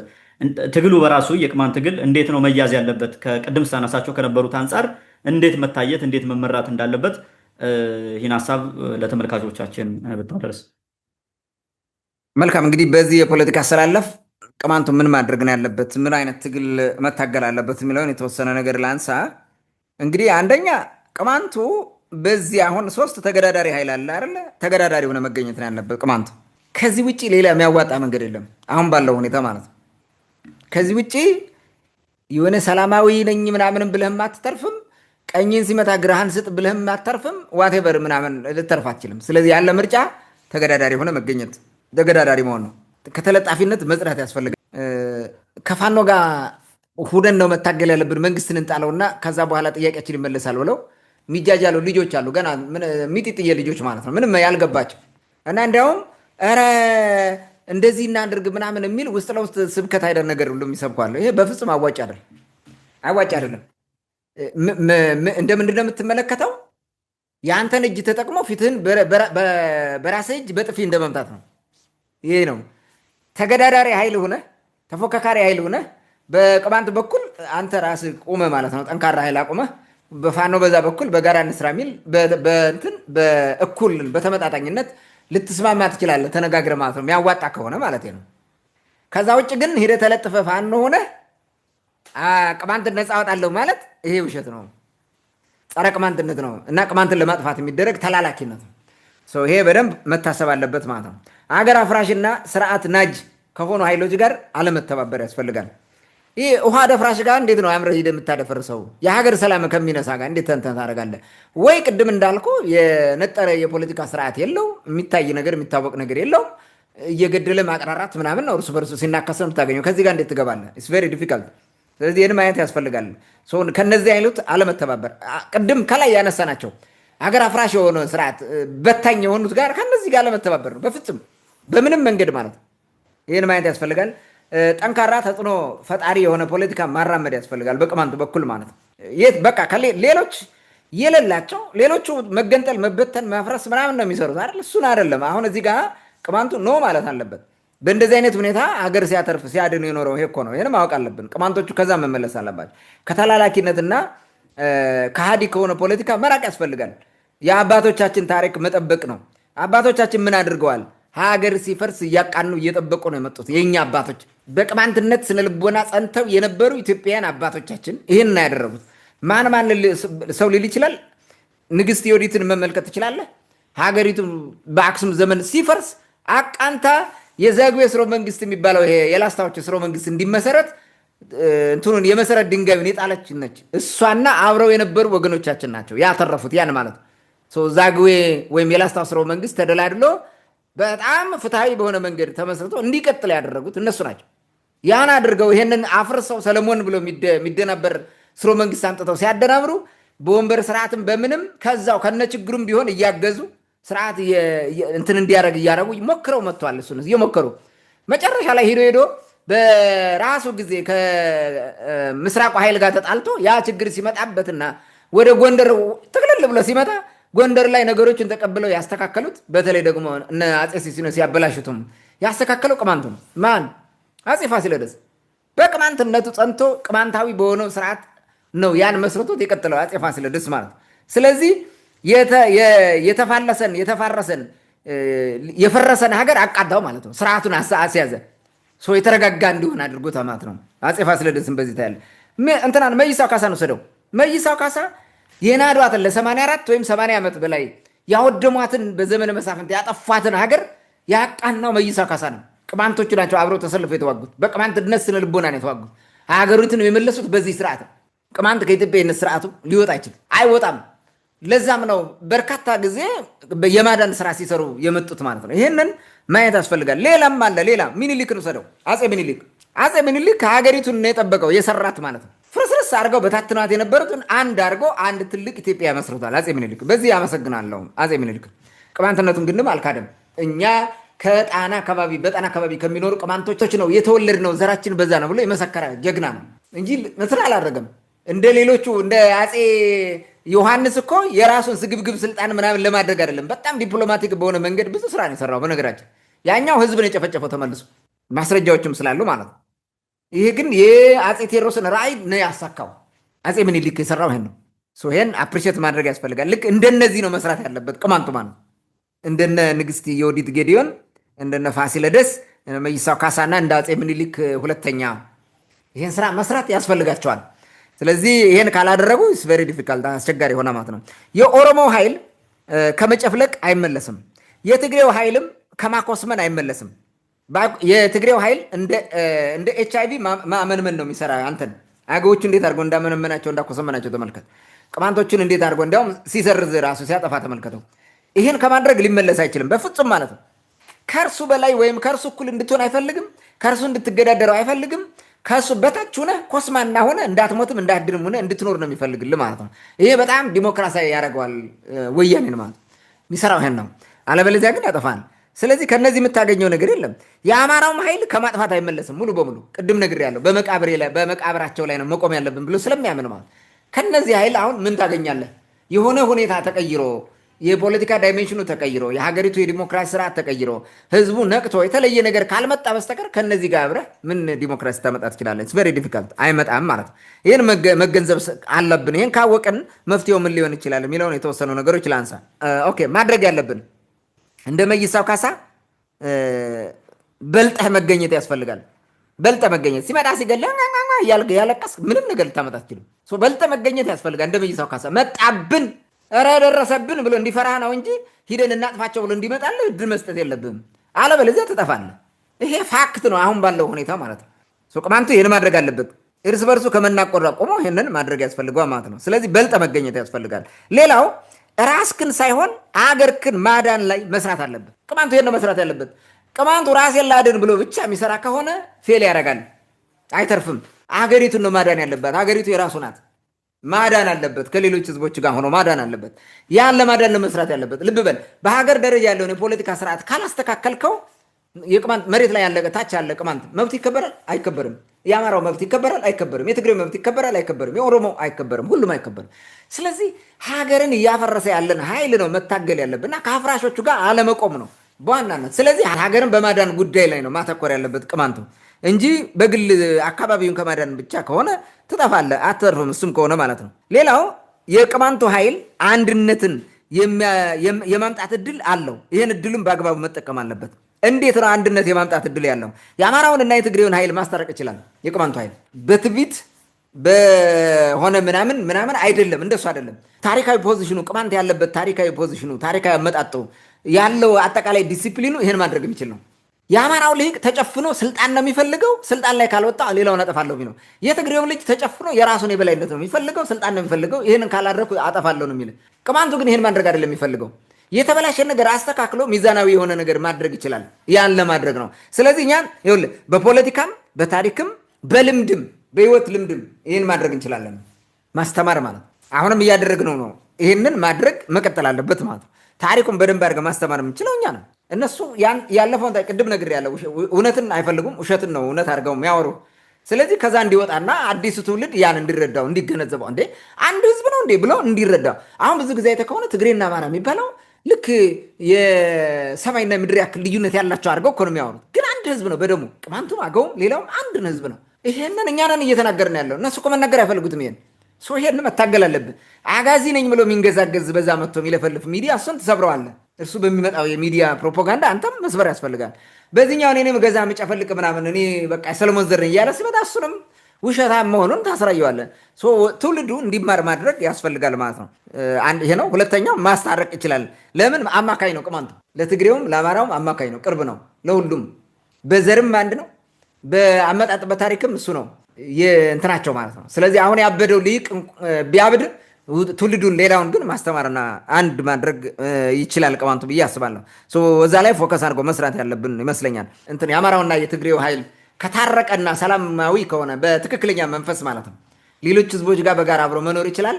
አይጣላም። ሀገሪቱ ራሱ ሰላም ትሆናለች። እዚህ ጋር መስራት አለብን በደንብ አድርገን ማለት ነው። የቅማንቱ ኃይል የተረጋጋና ለስልጣን የማይስገበገብ ስለሆነ ይህን ማድረግ ይችላል። አይስገበገብም። ቅድም እንዳልኩ አይስገበገብም። ቅማንቱ ብዙ ጊዜ እኮ ታግሎ ራሱ ለማይረባው እየሰጠው አሁን አስቸገረን እንጂ እንደዛ ነው። ተስገብግቦ ስልጣኑን ሙሉ በሙሉ እዛ ጋር ይዤ እቀራለሁ ምናምን የሚል ነገር አይደለም። ፎከስም ከሆነ ሀገር ነው። ስለዚህ አዋጭ ነው ብዬ አስባለሁ። እውነተኛ ታሪኩን ለዓለም ማስተማር ይጠበቅብናል። እኛ ነን ማድረግ ያለብን። አዲሱን የአማራና የትግራይ ትውልድ አስተሳሰብ እንዲቀይር ማድረግ፣ እውነተኛ ታሪክ በማስተማር እንዲቀየር እና የሆነ በቀጣይ የሚያደርጉትን ነገር እንዲያስተካክሉ አትሊስት እይታቸው እንዲስተካከል አክሽናቸው ከዛ ተከትሎ ደግሞ እየተሻለ እንዲሆን በህዝቦች መካከል ጥሩ ግንኙነት እንዲመጣ ያስፈልጋል። የአማራውን ልሂቅ የትግሬ ተወላጅ በአማራ አገር ውስጥ እንደፈለገ ተንቀሳቅሶ እንዲኖር፣ አማራው በትግራይ መሬት ውስጥ እንደፈለገ ተንቀሳቅሶ እንዲኖር፣ ቅማንቱም የትም ቦታ ያን ማምጣት አለበት። ምክንያቱም አንድ ህዝብ ነው። ስለዚህ ይህን ስራ መስራት ያስፈልጋል ማለት ነው። እኔ ማስበው ይሄን ቅማንቱ በደንብ አድርጎ መስራት ይችላል። እዚህ ጋር ፎከስ አድርጎ መስራት አለብን ብዬ ማስበው። ቅማንቱ ከተኛ አሁንም በዛው ነው የሚቀጥለው ይሄ ቀውሱ ማለት ነው። በውስጣዊ ሁኔታ በተመለከተ መደረግ ያለባቸው ቅማንቱ ውስጥ ማድረግ ያለበት ማለት ነው። ህዝቡ በፖለቲካ መብሰል አለበት። አውቃለሁ ቅማንቱ በጣም ብስል ነው። በምርጫ አሁን ያደረገውን ነገር ሳስበው ራሱ ይገርመኛል። ብስል መሆን አለበት ቅማንቱ የበለጠ ማለት ነው። ወቅታዊ ፖለቲካዎቹ ራሱ እንዲገነዘብ ማድረግ ያስፈልጋል። በተለመደው መንገድ አደረጃጀትን ራስን መጠንከር ያስፈልጋል። አካባቢን ለማንም አሳልፎ አለመስጠት፣ ቅድም እንዳልኩት ማለት ነው። አሳልፈ ሰጠ አስለቀቃለሁ ምናምን የለም፣ እንዲያዝብህ አለማድረግ ለጊዜው። ምክንያቱም መንቀሳቀሻ ያሳጣል እዛ በኋላ ማለት ነው። ሌላው የጠላትን ሁኔታ ይሄ የሚጨፈልቅህ የሚገልህ በየመጣ እርሱም ሁኔታ በየጊዜው ማጥናት ያስፈልጋል። መሰለል፣ መረጃ ማምጣት እና በዛ ልክ መዘጋጀት ያስፈልጋል። አንድነትን ማጠናከር፣ ሌባና ሽፍታ የሚባለን ከቅማንት ምድር ማጥፋት ያስፈልጋል። ታጋዮችን የበለጠ ማጠናከር፣ እርስ በርሳቸው እንዲናበቡ ማድረግ ያስፈልጋል። ታሪክንና ቋንቋችን መማር ማስተማር ግድ ነው። ይህ ካልሆነ ምንም የኔነት ስሜቱ እየጠፋ ይሄዳል። ስለዚህ እዚህ ጋር ፎከስ መደረግ አለበት። ተጽዕኖ ፈጣሪ ሚዲያዎችን ማሳደግ ማገዝ ያስፈልጋል። ሚዲያ ሊኖር ይገባል። በዚህ ዘመን ያለ ሚዲያ ታግለ አታሸንፍም፣ በምንም መንገድ አታሸንፍም። ስለዚህ ሚዲያ ሊኖረን ይገባል፣ ጠንካራ ሚዲያ ሊኖረን ይገባል። ያሉትን ማሳደግ፣ አዳዲስ እንዲፈጠሩ ማድረግ ያስፈልጋል። የባህል የኪነ ጥበብ የስነ ጽሁፍ ዘርፎችን ማሳደግ፣ ሌሎችንም እንዲሁ ከጽንፈኛ ብሔርተኝነት በሽታ ራስን ማራቅ በፍጹም እኔ ቅማንት ነኝ ብሎ ሲታገል ቋንቋዬ፣ ወጌ፣ ባህሌ ይጠበቅ እንዳይጠፋ፣ ታሪክ እንዳይጠፋ ማለቱ ነው እንጂ ከአማራው የተለየ ሆነኝ ከትግሬው የተለየ ሆነኝ የተለየ ፕሪቪሌጅ ይገባኛል ማለት አይደለም። እንደዛ ብለንም አናውቅም። እኛ የተለየን ዘሮችንም አማራው ሌላ ደካማ ዘር ነው፣ ቅማንቱ ደካማ ነው ወደሚልም አይደለም። አንድ ህዝብ ነው ብለን ነው እየተናገርን ያለ ነው። ስለዚህ እዚህ ጋር በደንብ አድርገን ማወቅ አለብን። አንዳንዴ ዝም ብሎ ጽንፈኝነት በቃ እኔ እዚህ በኋላ ምናምን የሚል ሰው አንዳንድ ግለሰብ ሰማን ነው፣ ግን እሱ መሆን የለበትም። እኛ እንደዛ ልንሆን አንችልም በፍጹም። ቅማንት እንደዛ ከሆነ ሞተ ማለት ነው። ቅማንት የሚሞተው የዛን ቀን ነው። አዳማዊ የሆነውን ስርዓት ጠብቆ እያለ የአዳምን የሰው ዘሮች ሁሉንም መውደድ አለበት። የሚገሉትንም ቢሆን ማለት ነው እንዳይገሉት መጠንቀቅ አለበት። ግን ስለገደሉት የመጨረሻ ዋና ጠላት አድርገን ለማጥፋት ምናምን እሱ ጋር እንደዛ አይነት ነገር መኖር የለበትም። ሌላው ሁልጊዜ በአባቶቻችን ልክ ማሰብና መስራት አለብን። አባቶቻችን ያሰቡት አርቀው ነው እና አፄ ቴዎድሮስ ቋራ በረሃ ቢደበቁ ያሰቡት ኢትዮጵያን አንድ ማድረግ ላይ ነው እና አፄ ፋሲለደስም የነበረው ሁኔታ ያ ሁሉ እዛ ውስጥ ምስቅልቅል ወጥተው ያሰቡት ኢትዮጵያን መጠበቅ ነበረ። ከነጭም ከምንም እንትን አድርገው ማለት ነው። እነ ዩዲት ጌዲዮንም ያደረጉት እንደሆነ ያን ዝቅጠት ስለተረዱት ያን ቁልቁለት መንገድ ማለት ያደረጉት ያን ለማስተካከል የወደቀውን ነገር ሲመልሱት በዛ መንገድ ነው ያሰቡት። ማሰብ ያለብን አርቀን ነው። እንደና አፄ ምኒልክ ነው ማሰብ ያለብን ስታስብ ማለት ነው እንጂ ዝም ብለህ ስልጣኔን ብቻ ብለህ ከተስገበገብክ የትም አትደርስም። ይህን ማድረግ ያስፈልጋል ማለት ነው። ሌላው ጠንካራ የፕሮፓጋንዳ ስራ መስራት አለብን። ጠንካራ የፕሮፓጋንዳ ስራ ፕሮፓጋንዳ ይዘው መጥተው የቅማንቱንም ሆነ ዋቴቨር አማራውንም አታክ ያርጉት ትግሬውንም ባልሆነ ነገር የሚተች የትኛውም አካል ቢመጣ መጋፈጥ አለብን። በነገራችን ላይ ይሄ የአጋዜ ነው አጋዜ የሚባል ቡድን ሆኖ መጥቶ አማራውን ሲሰድብ አማራው መልስም እኮ ዝም ነው የሚለው። የአማራው ሊቅ ምንም ሰምቶ ዝም ነው የሚለው። እኛ ነን እኮ የምንታገለው ያን ነው ትክክል አይደለም የምንለው። ለምን ያን የማድረግ ሞራሉም አቅሙም ያለን እኛ ስለሆነ። አማራው አይደለም ብሎ መከራከር አይችልም፣ ሊቃ ነው ማለት ነው። ለምን ከእውነት ወጥቶ ቅድም ነግሬያለሁ። ከእውነት ወጥቶ ያን ውሸት እውነት አድርጎ ለመሄድ የሚታገል ነው። ስለዚህ አይታገልም፣ እኛ የምንታገለው መታገላችን ደግሞ ተገቢ ነው። ስለዚህ ያንን የበለጠ መታገል ያስፈልጋል። በተለይ ደግሞ ካውንተር የሆነ ፕሮፓጋንዳ ያስፈልገናል የሚመጡትን ማለት ነው። ሌላው ትግላችን ከኮሚቴ ከሽማግሌና ከዘለመዳዊ አሰራር ማላቀቅ አለብን። ከኮሚቴ ጋር ሞጭ ብሎ ምናምን በዛው ለመቀጠል የሚፈልጋለ ዲፔንድስ ኦን ታይም ሁኔታው ነው የሚመራው። የግዴታ ኮሚቴ አስረናል አጥፍተናል ምናምን እያሉ ነው አይደለም እንደዛ ከኮሚቴ አልፈ ሌላ የትግል ስትራቴጂ ያሉትን ስትራቴጂ መጠቀም አማራጮች አሉን። ባለፈው ተናገር ያለው እነዛን አማራጮች መጠቀም ያስፈልጋል። አሁን ቅድም ከላይ ባወራሁት መንገድ መስራት ያስፈልጋል። እንደ ወቅቱ ነው የምዘፍ ነው እንጂ ያለ ወቅቱ ዝም ብለህ ሁልጊዜ አንድ አይነት እንትን አምጥተህ አይሆንም። ዛሬ ላይ አሁን ውጊያ ገጥመህ ጦር ጎራዴ ጋሻ ምናምን ይዘህ አትዋጋም። በስናይፐር አናትክን ይላል። እዛ ከስናይፐር የተሻለ መሳሪያ መፈለግ ነው ያለብን። ያንን መረዳት ያስፈልጋል። ኮሚቴ የሚያስፈልግበት ቦታ ሊኖር ይችላል፣ ያስፈልጋል። ግን ከዛ ባለፈ ነው አሁን ትግሉ የሚጠይቀው ከኮሚቴም ከሽማግሌም ከዘልማዳዊ አሰራር እንዲህ ዝም ብለህ ምናምን እንዲህ ይህ አይደለም። እሱ ሳይሆን ኮስታራ ጠንካራ እንደና አፄ ቴዎድሮስ አይነት ፖለቲካን የሚያራምድ እና ወታደራዊ የሆነ ነገር ጥንካሬ የሚጠይቅ ጉዳይ ነው። ስለዚህ በዛ ልክ መዘጋጀት ያስፈልገዋል ማለት ነው። ሌላው ሚስጥር መጠበቅ አለበት። ይሄ እንግዲህ ቅማንቱ እንደ ቅማንት ማድረግ ያለበት ነው። አይ ቲንክ እነዚህን ካደረግን የተሻለ ነገር ይመጣል ብዬ አስባለሁ። ታንኪዩ። መልካም እንግዲህ አሁን ካለው የኢትዮጵያ የፖለቲካ አሰላለፍ አንጻር የቅማንት ትግል እንዴት መመራት አለበት ወይም እንዴት መሆን አለበት በሚለው ጉዳይ ላይ ለሰጠን ማብራሪያ ከልብ አመሰግናለሁ። ምናልባት የቅማንት ታጋዮች ወይም ለቅማንት ሕዝብ ትግል የምትታገሉ በዛ ውስጥ የምትሳተፉ በየትኛውም መንገድ የራሳችሁ ቀይ መስመር ሊኖራችሁ ይገባል። ከየትኛውም ኃይል ጋር ግንባር ፈጥረን ኃይል ፈጥረን መታገል አለብን ብሎ የሚያስብ ሰው እንደ ቅማንት ቆሞ የራሱ መርህ ሊኖረው ይገባል የሚል ሀሳብ አለኝ። ምናልባት ከዚህ በፊትም ስላነሳ ነው ቅማንትነትን በሚጎዳ አቅጣጫ ወይም ደግሞ ሀገር በሚያፈርስ አካሄድ በዛ ውስጥ ባተሳተፉ የታሪክ ተወቃሽም እንዳትሆኑ መጠንቀቅ አለባችሁ የሚለውን ሀሳብ ላሰምርበት ፈልጋለሁ። ውድ አድማጭ ተመልካቾቻችን ለዛሬ የነበረን የፖለቲካና የማህበረሰብ ዝግጅታችን ይህን ይመስል ነበር። ሀሳብ፣ አስተያየት፣ ጥያቄ ካላችሁ በውስጥ መስመር ላኩልን። ወደ እናንተ መልሰን የምናደርስ ይሆናል። ለዛሬው በዚህ ብቃን። መልካም ጊዜ ሁላችሁ